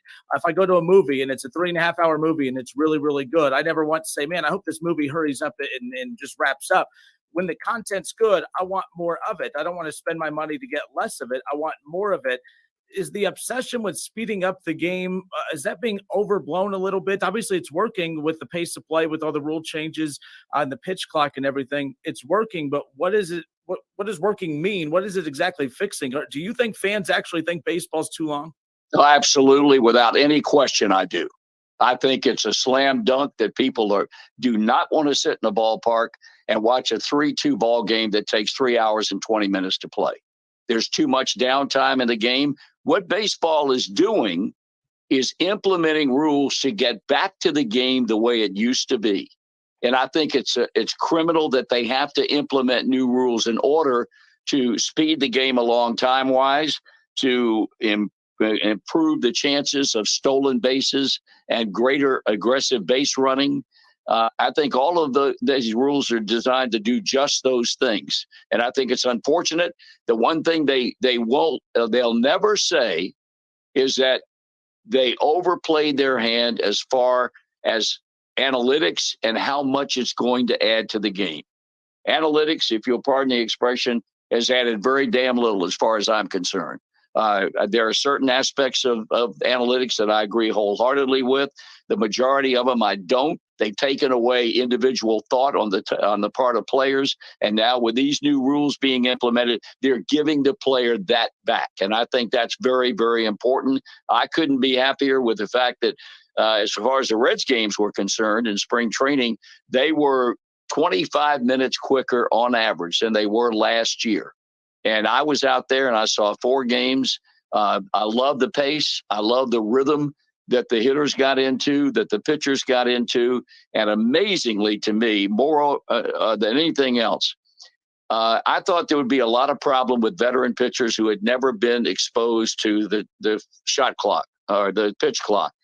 The young pitchers who came up through the minor leagues had been experiencing it for 2 or 3 years now, so there was no big deal for them. The veteran pitchers came prepared, and there were very few infractions called where a pitcher was ready to pitch and a hitter was not ready, or vice versa. I was amazed at how little impact, negative impact, that it had on the game. So I'm 100% in favor of the pitch clock. There's no question about that. So you're not in favor of 3.5 hour movies or 4 hour college football games and all that? Well, I'm not opposed to 3.5 hour movies if it's a good movie. I'm not a big fan of 3.5 hour football games. So I'm freezing my butt off watching a football game. After a while, I lose patience, and I don't care how good a football game it is. So a really interesting thing is that it's really going to impose, I think, great constraints on the broadcasters, because there's not going to be a whole lot of time to tell stories anymore. You're going to have 15 seconds with the bases empty or 20 seconds with somebody on base. You can start a story, but you're going to have to be interrupted every 15 or 20 seconds because of the pitch clock. But no, I don't. I'm less inclined to get bored by a 3.5-hour movie unless it's a good movie, and then I'll sit there as long as it takes to watch the end at the end of the night. I don't care about sitting in anywhere for 3.5 hours to watch a football game, a baseball game. I'm not a big fan of that. Marty, who do you think the pitch clock is going to benefit more, the pitchers or the hitters? That, Kevin, that's a great question. I have not. Well, you know what? I think it's probably going to benefit the pitchers, maybe a little bit more than the hitters, because as long as the pitcher is in a good groove. You take the kid pitching today, who's an exceptional talent. There's no question about that. If he starts this game off this afternoon against Pittsburgh and he is in a good groove from the get-go, that's when a pitcher wants to work quick. And I think it will benefit him then. But over the long run, I think what they've done is maybe try it as best they could to balance it a bit. If the powers that be would concede that the pitchers are going to have something of a benefit, the fact that they've outlawed the shift, which is going to be a tremendous benefit to left-handed hitting pull hitters. Not so much, you don't have that many pull hitters if you're a right-hand hitter than you do if you're a left-hand hitter. That's going to benefit the left-hand hitters. So they're hoping, I think, that things will balance out. But my scratching the surface to some extent, I would have to think you got to give the nod to the pitcher over the hitter.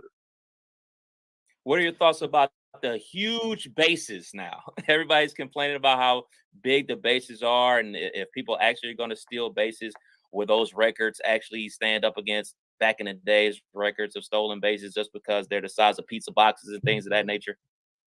I'm in favor of the larger bases. Again, it's designed, as you said, to increase the stolen bases. It's also designed, they feel, that with a bigger base, it's going to minimize or reduce the possibility of any kind of injury at second base because of a collision involving a runner and a second baseman or a shortstop, depending upon who's covering the bag. And I don't have a problem with that. I feel the same way about personnel in baseball as I do in the other sports. When you have stars, you want to do everything you can to keep those stars healthy.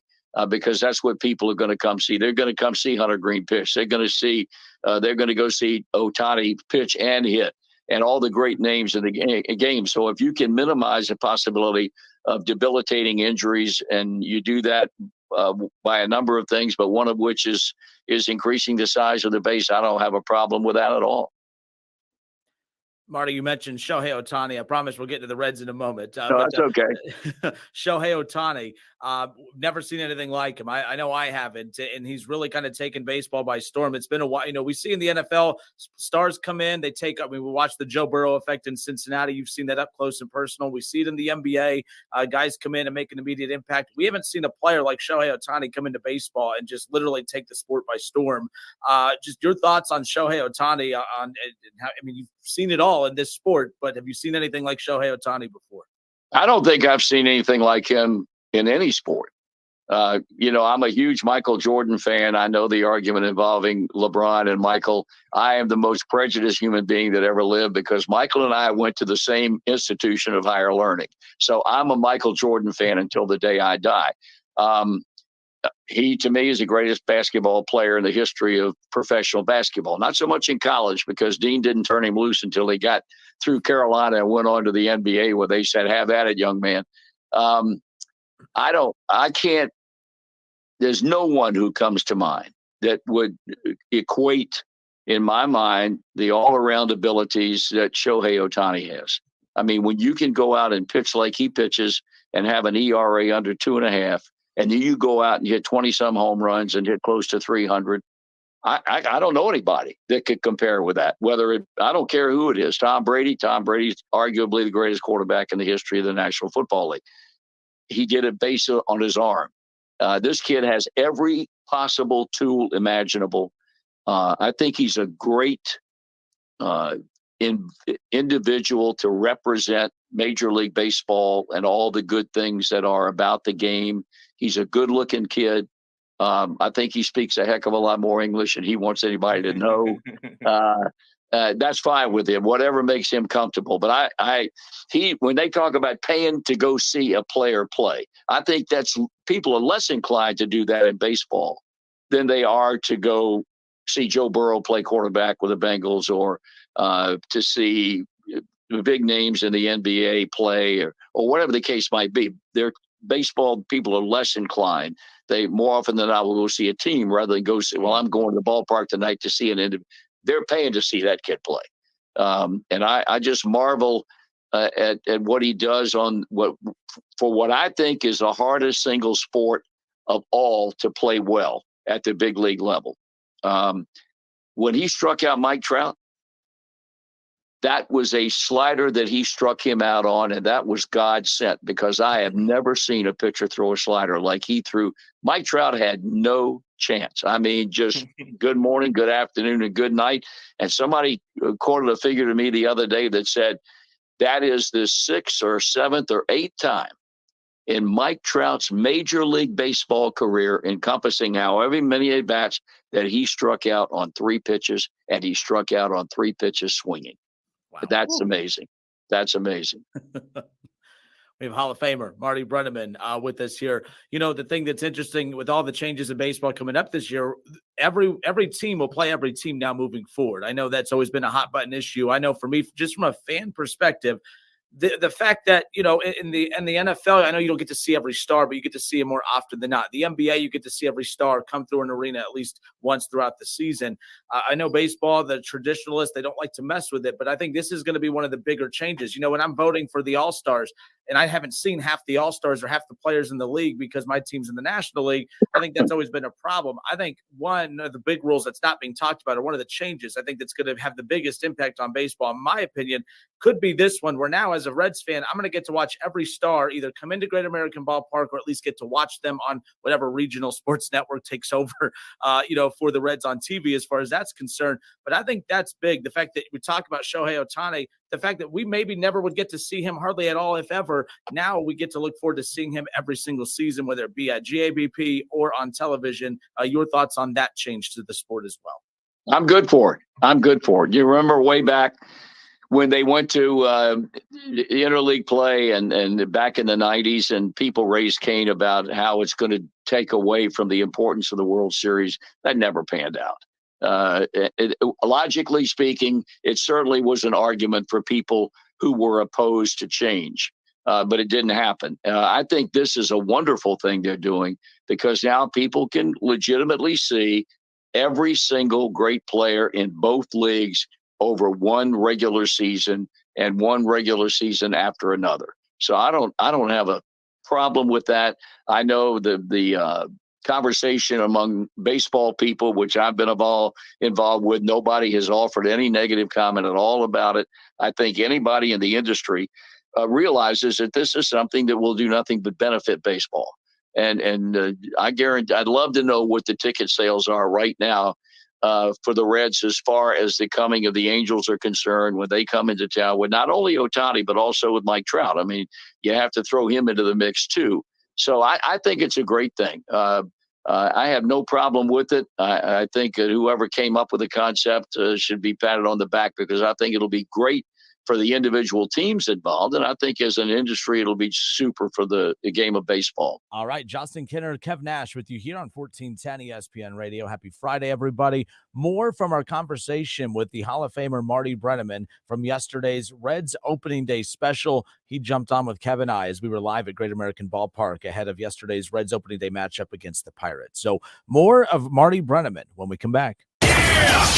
It's the Justin Kinner Show with Kev Nash on 1410 ESPN Radio. Diabetes, high blood pressure, anxiety meds, everyone's on them. If you're a 50-year-old male, maybe a bit porky, and you may even have type 2 diabetes, $1 million of term insurance may only cost you about $200 a month. Call Term Provider. Speak with Big Lou at 800-444-9336. Big Lou will find a term life policy for you even if you have type 2 diabetes, are overweight, or have high blood pressure. Term Provider has helped thousands of people like you who think they can't afford term life insurance. To buy $1 million of affordable term life for you, all you need to do is call Big Lou at 800-444-9336. Lou will make sure the scales are tipped in your favor. Call 800-444-9336. Big Lou will answer your call and work to fit you into a term life policy that you can afford. Remember, Big Lou's like you. He's on meds too. Call 800-444-9336. 800-444-9336. This is Education Matters with Ohio Education Association President Scott Damaro. When our students have the resources and opportunities they need to reach their full potential, our state is a stronger, better place for all of us. We must ensure our public tax dollars are used as they should be to fund the public schools that serve 90% of Ohio's children. Tell your lawmakers to fully fund the Fair School Funding Plan now. Education Matters, brought to you by the Ohio Education Association. Calling all HVAC service technicians. Are you tired of working 12 hours straight with no overtime pay? At REAK, you're eligible for overtime if you work more than 8 hours in one day. REAK has been servicing commercial HVAC systems in the Miami Valley for over 130 years, and we're hiring dedicated, talented technicians who are looking for a long-term career in the HVAC industry. Ask about our generous signing bonus today. Apply at reekservices.com. That's RIECK services.com.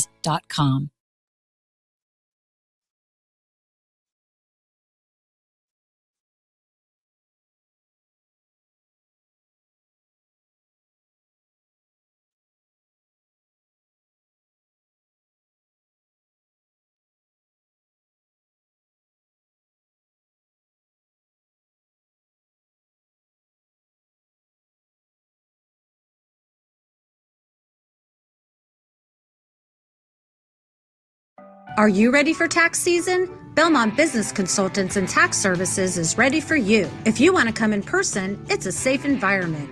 Or you can just drop off. Belmont Tax also provides a completely virtual, secure client portal. For business or personal, if you want the accurate deductions you deserve, contact Belmont Tax in Dayton and Eaton. Go to BelmontBCTXS.com. BelmontBCTXS.com. By now, you should know Audio Etc. has all the same sales and deals on TVs and projectors as everyone else. But did you know we also have some of the world's best hi-fi? Hi, this is Kirby from Audio Etc. And we do have some of the best home theater, high-fidelity gear on the planet. Not only do we have your favorite brands like Clip speakers and SVS subwoofers, but audiophile greats from Bowers & Wilkins, Kef, NAD, Marantz, Cambridge, Mark Levinson, and plenty of vinyl and tube gear. Plus exotics you only see in the magazines. Stop by today and visit Audio Etc.'s crazy cool showroom and see and audition the best audio and video has to offer. While you're in, check out our huge selection of pre-owned vintage gear. A great way to afford great gear otherwise out of reach, or revisit old classics. Audio Etc. Sound advice you can trust. Audio Etc. 551 Congress Park Drive at the corner of Paragon in Centerville, or call 434-9770. Audio Etc.'s crazy cool showroom. Ready to get your business the help it deserves? Find out if it qualifies for ERC assistance in less than 8 minutes. Up to $26,000 per employee could be waiting. Go to getrefunds.com to get started.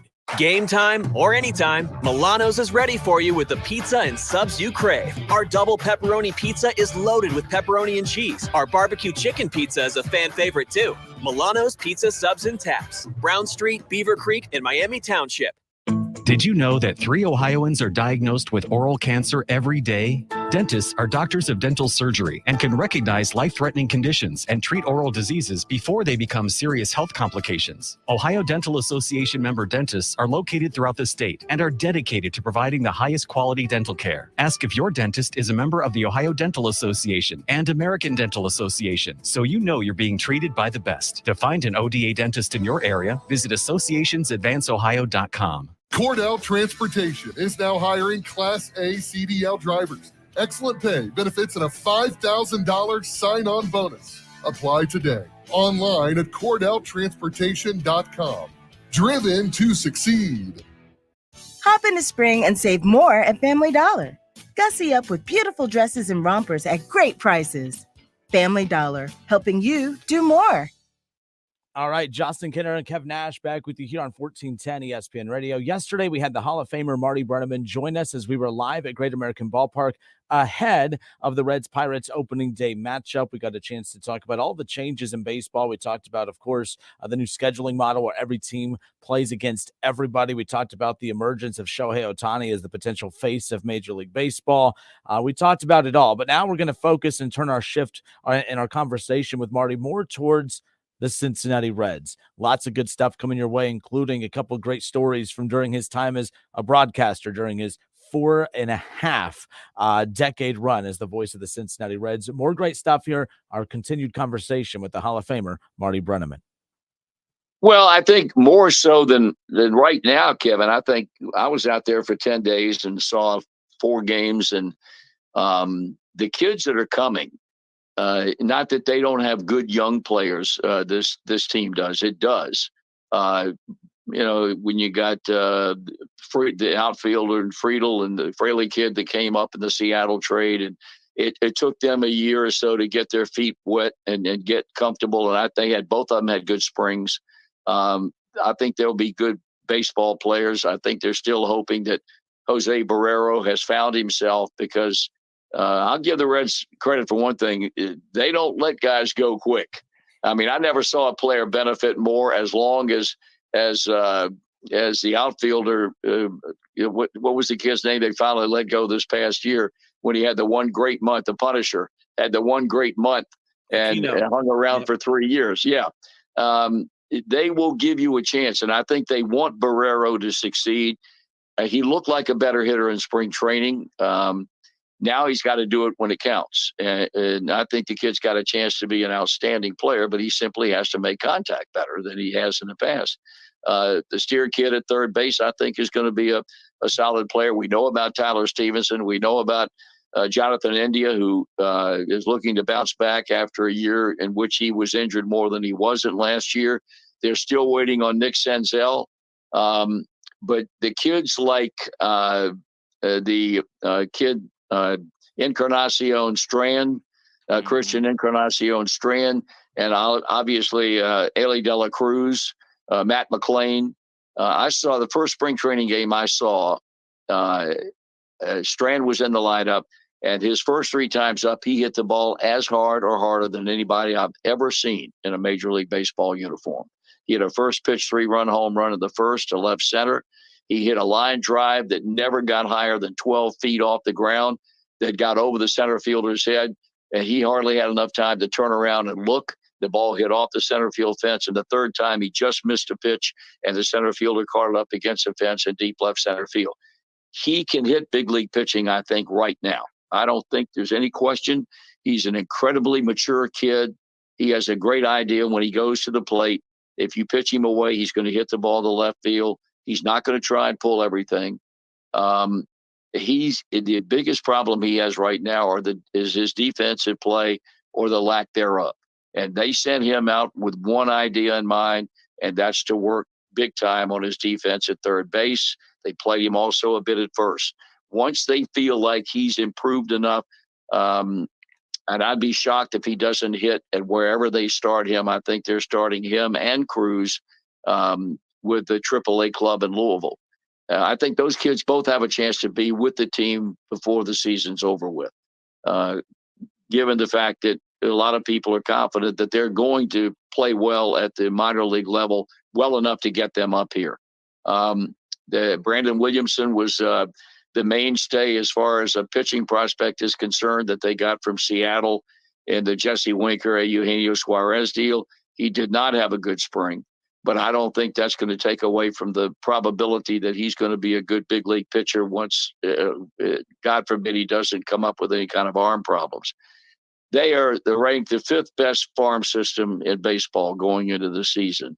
And that's largely due to the efforts that Nick Kroll made when he had to dump salary and get rid of all these guys making a lot of money And the kids that they got back in the trades were all minor league prospects, whether they be from Seattle or Minnesota or whatever the case might be. Now, the bottom line is that, I don't care how good a prospect you are. Hunter Green, I'll use it. He was the number 1 pick in the world. He still got to go out and get it done. Mm-hmm. And a lot of times you see first-round draft picks that don't make it. So to just assume that this is all going to work out because these kids have such incredible reputations, they still have to go down. They still have to go through the maturation process. They still have to work on the things that they've been weak in. And if they do that, they're going to have a goodly number of these kids that get to the big leagues and become major league players that will be productive. One name I want to throw out there also, I don't think he's ready yet, but boy, when he's ready, he's going to be something. And that's a kid, Cam Collier, who went to junior college when he should have been a senior in high school. He graduated early. He went to junior college. He went, he was drafted by the Reds, and what has got to be down the road, I think it'll bear fruit. I think he was a 17th or 19th round draft pick because everybody did not think that he was going to sign, and he did. Incredibly talented kid. His dad played minor league baseball. He's going to be an incredible hitter.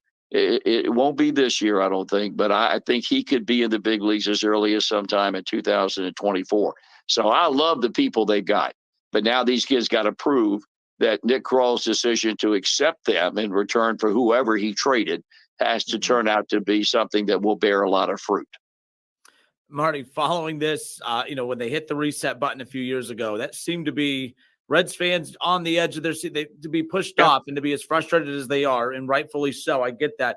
It is interesting where we're at with this right now, though, because I'm trying to be optimistic. There's a lot of positives. I think Nick Krall has done a fantastic job. I think the last rebuild in the mid-2010s, I do not think they did a very good job, and that's not just looking back at it. I don't think anyone felt they were doing a good job when they were really moving on from guys like Brandon Phillips, Jay Bruce, and Frazier, and those guys. This feels different, but it also feels different because the fans, they're not having it. They don't want to follow arms. They don't care about that. They just want wins. They're sick of it.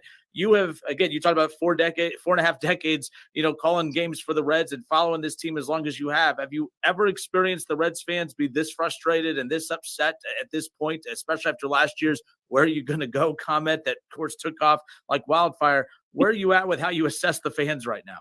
No, I think they're probably as irate as any group of Reds fans, whatever the fan base might have been, whenever it might have been. I try to remember back in 1982, I guess it was, when they lost 101 games. I don't remember the fans being as bent out of shape then as they are now. But interesting, the correlation that you draw between the two 100-loss seasons. They lose 101 in 82.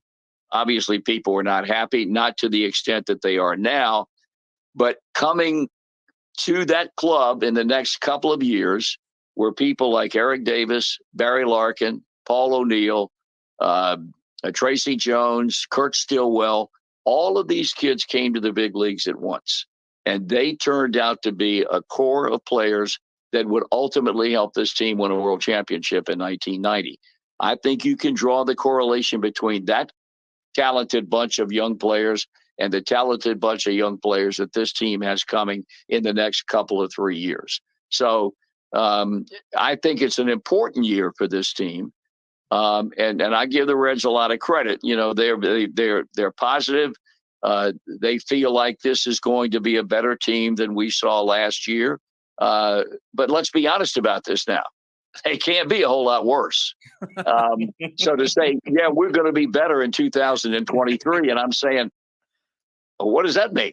If they had lost 90 games last year, and then it might mean something. I don't know that it means anything now, but I do think as far as the one-loss record is concerned, if they stay healthy and they get some people back, they can have a better year. Now, the question is, what's a better year?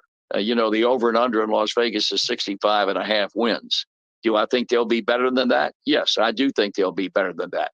How much better than that they will be? I don't know. They've got to get people like Lucas Sims back. They've got to get TJ Antone back. I felt like the bullpen would be one of the most improved areas of this club going into this season. And when I expressed that feeling, it was largely based on getting those two guys back to anchor the bullpen. Now, neither one of them are going to open the season on the active roster. I think the bullpen's got some problems, but I also think the starting pitching has got some big problems.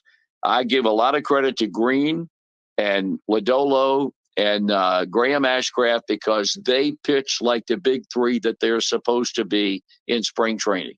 And you've got Hunter pitching tomorrow. You've got Lodolo pitching on Saturday after the off day Friday, and then you've got Ashcraft pitching on Sunday. They were very good, and they were supposed to be, and they were. But now they've got some problems as far as that number 4 and 5 spot are concerned. Connor Overton, who was with the club briefly last year before developing problems that knocked him out for the rest of the year. He was sensational in the short term last year. This spring, he had a hard time getting people out. And Luis Sessa will be the number 5 starter to begin the year. So I think they've got some problems with those number 4 and 5. And if they can't get them straightened out, then they're going to have a long season that would reflect in many ways about the way things went in 2022. And I'm a little concerned about scoring runs. Unless these guys can step up and swing the bat, and they get Joey Votto back, not only fairly quickly, but also the Joey Votto that we saw a couple of years ago, then they're going to have problems scoring runs. But if things come together for them, then I think they'll have a better season than they had last year. All right, the Hall of Famer, Marty Brennaman, awesome enough to join us here on opening day. Marty, today is my first experience of Cincinnati opening day. I cannot wait. Do you recall your first opening day experience in Cincinnati? What was that like?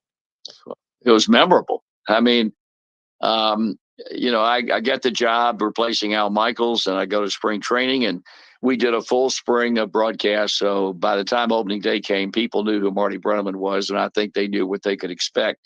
And so, they opened the season against the Atlanta Braves on April the 4th, 1974. And, I was overwhelmed by 55,000 people in a baseball park. I was more overwhelmed by that than I was the prospect of Henry Aaron tying Babe Ruth's home run record. And as I think a lot of people know, if they know anything about my career, I called his 714th home run 4 hitters into my career as a Reds broadcaster. He had a 3-run home run in the first inning off Jack Billingham to tie Ruth's record. It was a thrill for me. And quite honestly, I don't know of another Major League Baseball broadcaster that ever broke in under such historic circumstances. And it was not only that, but the game was a game that was decided in extra innings. Tony Perez had a home run off Phil Niekro late in the game. Niekro was brought in to pitch in relief, and they brought him in, and Perez had a home run off him to tie the game. And then they win the game when Pete Rose in the 10th or 11th inning, I forget which now, scored from second base on a wild pitch. And they win by a run. It was a thrill for me. It was, I don't feel like I screwed up the call of Aaron's home run. And thank God for that, because I'll say this until the day I die. When people ask me who the all-time home run king is, I'll say Henry Aaron. With all due respect to Barry Bonds, who I think cheated, Henry Aaron was one of the classiest guys I've ever met. And for me, people like it or not like it, they said, who is it? I said, Henry Aaron's the all-time home run leader. And I'll believe that until the day I die. You talked about being opening day for 4 decades. What are some crazy things that you've seen from the fans, from the stands, maybe at the parade, maybe after the game? I know the fans get a little wild. This is basically a national holiday. There's some of the things, Kevin, I can't talk about. Some of the things have been something now. I'm not kidding you. Well, yeah, no, I'll tell it. I'll try and keep it. I could edit this out. Okay. I can clean it up. But we're totally. You mean fine. on opening day or just period? Opening day. Oh no, opening day. People have pretty much maintained their decorum on opening day, honoring the fact that it's the greatest opening day in baseball. But outside of opening day, I've seen some wild stuff. Please share. Yeah, go there. There was a college night one night. Yeah. This is back in the 80s. And, they come, the college kids come, and if they're legal age, they can drink beer all night long. And normally when they had college nights, it was a rather rowdy night because kids would unwind, whether they come from UD or UC or Xavier or wherever they came from. During the course of the game, I don't know what inning it was, Dave Parker was playing right field. Dave has been a dear friend of mine forever. I think he ought to be in the Hall of Fame, and he's not, but I think he should be. He's playing right field, and somebody in the stands threw out a sex toy. And Dave reacted to that like it was a spitting cobra. He didn't want any part of it. I mean, not a chance. He was not going to get, I'm not lying to you. He put more distance between himself where that thing landed and where he was. He wanted nothing to do with it. And poor member of the grounds crew had to come out of the field, pick that thing up and take it off the field.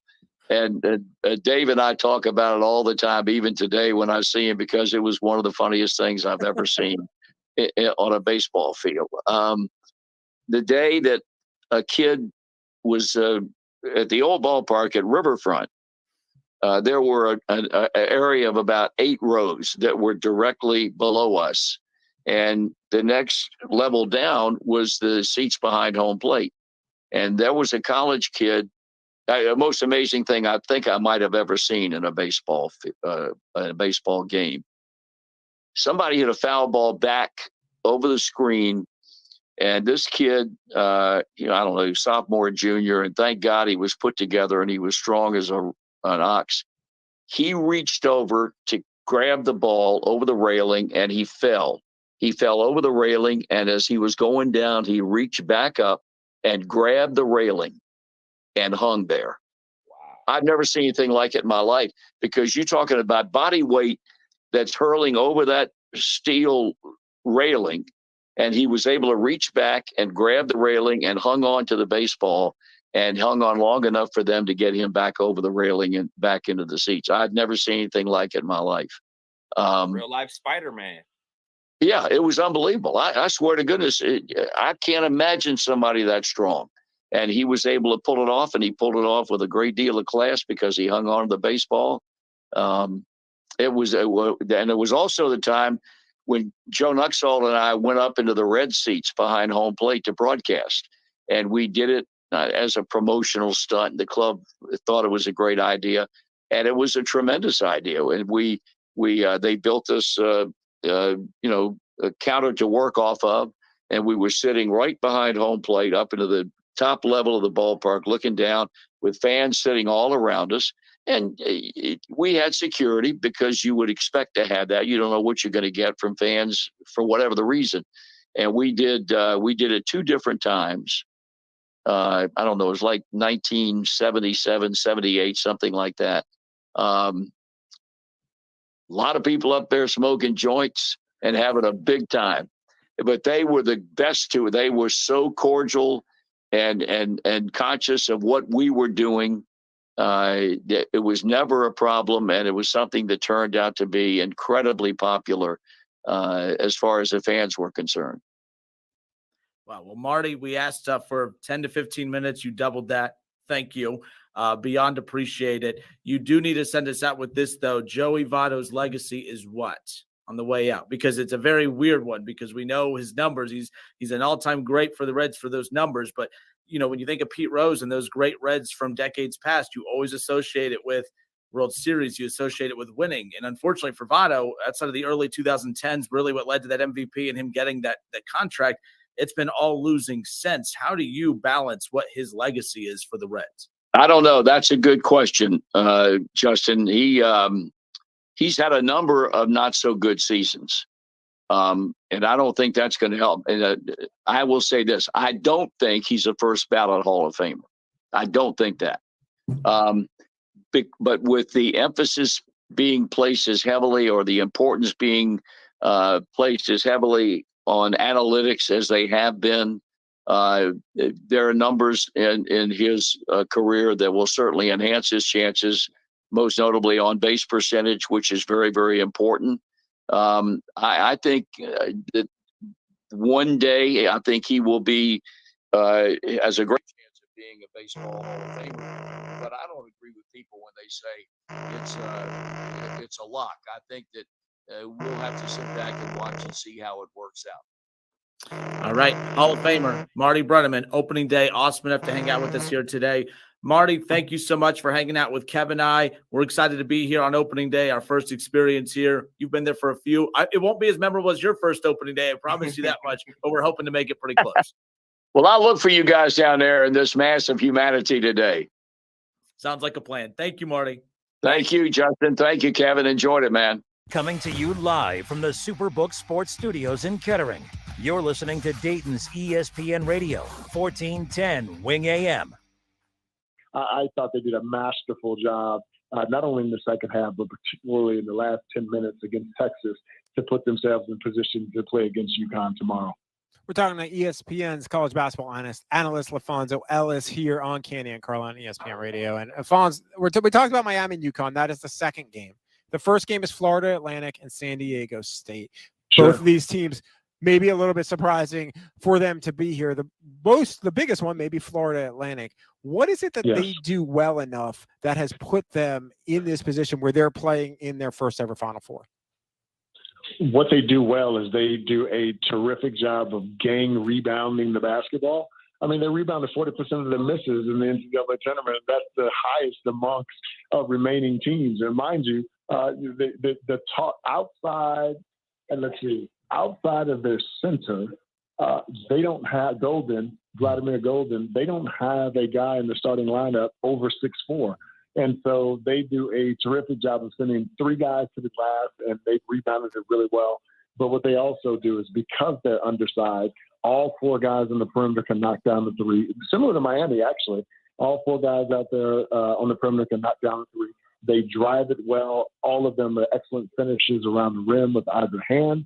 And what they do so well, it's almost like if the help even thinks to step over, they're one step ahead and they're passing that basketball. Now all of a sudden you're getting a long closeout, and either they're knocking down the three or they're re-driving it, and they do a really good job of moving and repositioning themselves on the weak side to stay out of the vision of the weak side defender, which often leads to baskets on the weak side of the floor. So for being as undersized as they are feisty, scrappy, and a terrific offensive rebounding team. I mean, they're getting 15 second chance points a game in the NCAA tournament. I think that's 58 total, which is the second most in the tournament. That's incredible when you consider the size deficiency that they have.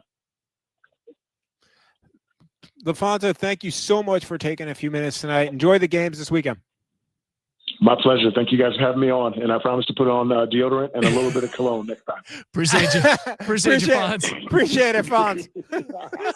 Appreciate you guys. Pleasure to you and your family. Thanks for having me on. That was LaFonso Ellis, ESPN's college basketball analyst here on Canny and Carlin.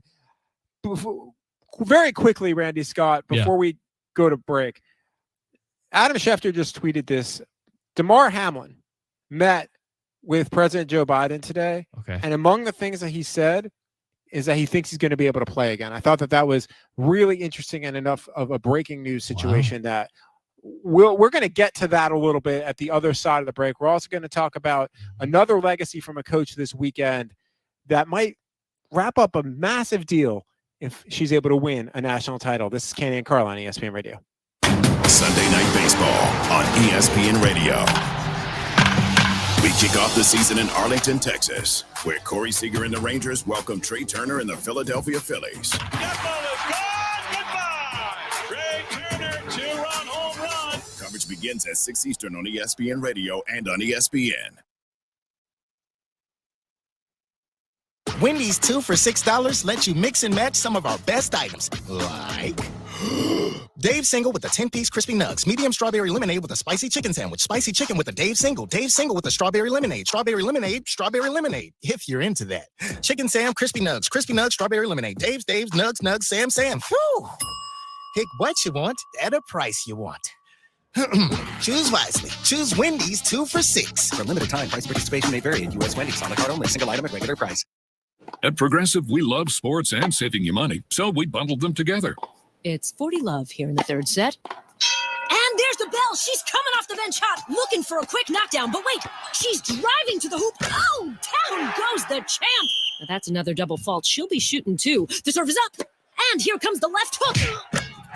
She's bundled her home and auto insurance with Progressive. Swish Ace Savings TKO. Progressive Casualty Insurance Company affiliates and other insurers. Discount not available in all states or situations. Take your first shot at hoops with FanDuel Sportsbook. Sign up today by going to FanDuel.com/play and make every moment more with FanDuel. 21 plus in select states. First online real money wager only. $10 deposit required. Refund issued as non-withdrawable bonus bets that expire in 14 days. Restrictions apply. See full terms at FanDuel.com/sportsbook. FanDuel is offering online sports wagering in Kansas under an agreement with Kansas Star Casino, LLC. Gambling problem? Call 1-800-GAMBLER or visit FanDuel.com/RG in Colorado, Iowa, Michigan, New Jersey, Ohio, Pennsylvania, Illinois, Tennessee, and Virginia. 1-800-NEXT-STEP or text NEXT-STEP to 53342 in Arizona. 1-888-789-7777 or visit ccpg.org/chat in Connecticut. 1-800-9-WITH-IT in Indiana. 1-800-522-4700 or visit KESGamblingHelp.com in Kansas. 1-877-770-STOP in Louisiana. Visit mdgamblinghelp.org in Maryland. 1-877-8-HOPE-NY or text HOPE-NY 467-369 in New York. 1-800-522-4700 in Wyoming or visit 1-800-GAMBLER.net in West Virginia. ESPN 1410 Wing AM weather. Our forecast says severe thunderstorms a possibility tonight. It'll be windy, a low of 50. Wind advisory for Saturday with rain and 55 our high. And then sunshine on Sunday with a high of 55. I'm Rick Shrimp for 1410 ESPN Radio. Want to make tonight's dinner a perfect 10? Swing by Lee's Famous Recipe Chicken and pick up a 10-piece strips meal for only $24.99. With 10 freshly marinated, honey-dipped premium tenderloins, 3 dipping sauces, 2 of our irresistible large sides, and 5 fluffy biscuits, it's family time made from scratch. Take home a top-notch dinner the whole family will love from Lee's Famous Recipe Chicken with our 10-piece strips meal for only $24.99. Only at Lee's. Famous for chicken. Hi, Greg McAfee here with McAfee Heating and Air. Dayton was founded on blue-collar work.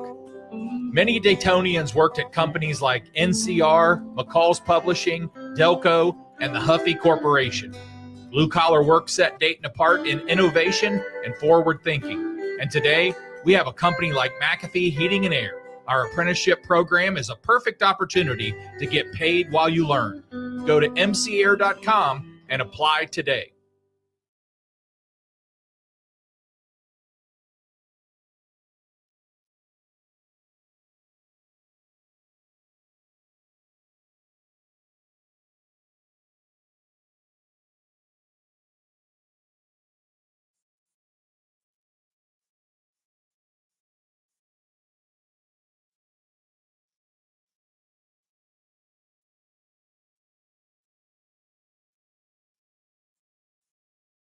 $5,000 sign-on bonus. That's right. My friends at Cordell Transportation are now hiring experienced Class A CDL drivers with excellent work history. If that's you, apply now. Cordell Transportation offers home daily dedicated lanes, no-touch freight, and brand new equipment, plus a $5,000 sign-on bonus paid over 18 months, paid orientation, and company 401k with company match. Apply online at CordellTransportation.com. Cordell Transportation, driven to succeed.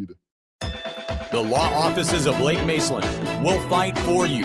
Call 444-4444. Want more fight? More attention? More compensation? We've recovered millions in auto and injury cases. We don't know what your case is worth until you call. One more call for 444-4444-4444. Call Blake Maceland. I can't wait for what's next, even with higher stroke risk due to atrial fibrillation, an irregular heartbeat not caused by a heart valve problem. Eliquis, the Pixaban tablets, reduces stroke risk. It's the #1 cardiologist-prescribed blood thinner. Don't stop taking prescription Eliquis without talking to your doctor, as this may increase your risk of stroke. Eliquis can cause serious and in rare cases fatal bleeding. Don't take Eliquis if you have an artificial heart valve, abnormal bleeding, or have antiphospholipid syndrome. While taking, you may bruise more easily or take longer for bleeding to stop. A spinal injection while on Eliquis increases risk of blood clots, which may cause paralysis, the inability to move. Get medical help right away for unexpected bleeding or unusual bruising, or if you have tingling, numbness, or muscle weakness. It may increase your bleeding risk if you take medicines such as aspirin products, NSAIDs, SSRIs, SNRIs, and blood thinners. Tell your doctor about all planned medical or dental procedures. Learn more at Eliquis.com or call 1-855-ELIQUIS. A girl in Kenya dreams of becoming a doctor. An elder in Guatemala dreams of being part of a community. Reach out and change their world, and it will change your own. Unbound.org. Hey, it's Justin Kinner from the Justin Kinner Show with Kev Nash. We appreciate all of our listeners and, of course, our sponsors. In fact, if it wasn't for you, we wouldn't be able to do what we do every weekday from 3 to 6 p.m. right here on 1410 ESPN Radio. We take pride in being Dayton's only local afternoon sports talk show right here in the Miami Valley. If you would like to jump in as a sponsor of our show or promote your services within our show, all you have to do is reach out to us directly by texting us at 937-518-1410. Want Kevin and I to endorse your business and services? Just text us. You want to promote an open house, a grand opening, new location, or any other kind of service? Just text us. Bottom line is that we are here to help spread the word and help grow your business. Text us today, 937-518-1410, and we'll give you all of the information that you need to start promoting your business on the Justin Kinner Show with Kev Nash right here on 1410 ESPN Radio. Number 1 seed, that's a hell of a path. Wait, aren't these all charitable donations? At Magda's Tax Prep, every person I'd rather counts. not have to file for an extension. She needs new auditors to maximize returns on her family time. On itemized deductions. Hey, can someone help with these 1099s? Indeed can help her hire great people fast. I need Indeed. Indeed you do. Our hiring platform instantly connects you with quality candidates whose resumes on Indeed match your job description. Visit Indeed.com/credit and get $75 towards your first sponsored job. Terms and conditions apply. Lowe's MVP's bonus days are back for pros. Right now, buy a DeWalt 20-volt Max Power Stack Battery 2-pack at $199 and get a select DeWalt Bear tool free. Plus, earn 3 times the bonus points on all Metabo HPT tools and products. Shop even more savings and bonus points offers during MVP's bonus days at Lowe's. Bonus points calculated before taxes and fees after applicable discounts if any. Valid 3/20 through 3/31. Subject to change. Selection varies by location. While supplies last. Discount taken at time of purchase. Visit Lowes.com/MVP's bonus points for details.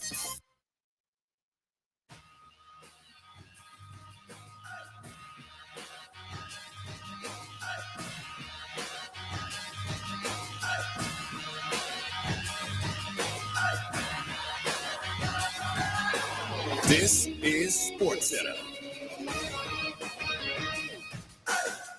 I'm Doug Brown. ESPN's Adrian Wojnarowski reports the NBA and its players are making progress toward a new basic agreement. The current deadline is midnight Eastern tonight. If that deal is not reached, either side could opt out of the current agreement. LSU and Virginia Tech tip off the women's Final Four tonight in Dallas, 7 Eastern for our megacast coverage on the ESPN family of networks. That game will be followed by unbeaten South Carolina against Iowa, featuring Player of the Year Caitlin Clark. ESPN's Monica McNutt. The thing with South Carolina is they can put a defender on her and they can guard everybody else. And so I just think that this is a team with too much depth and too much size, and the team comes before the single performance for as dynamic as Caitlin is. And that's no knock against her. I just don't think Iowa in totality can keep up. Monica McNutt on KJ and Max. Grant McCasland is the new head coach at Texas Tech. He coached North Texas to the NIT title last night in Las Vegas. Indiana's Jalen Hood-Schifino, Kansas's Grady Dick, and Kentucky's Jacob Toppin also all declare for the draft. ESPN Radio is presented by Progressive Insurance. Looking for a career you'll love with flexibility, great pay, and benefits, and one of the country's top workplaces? Come join their growing team. Go to progressive.com/careers and apply online today. Ladies and gentlemen, the weekend.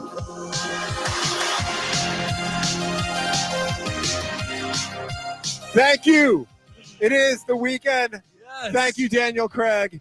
I am so happy to finally heard that. Now I don't have to go seek it out on Twitter because I have gotten my fix of, ladies and gentlemen, the weekend. This is Kenny and Carlin on ESPN Radio, ESPN app, Sirius XM, Channel 80. We're also on your smart speaker.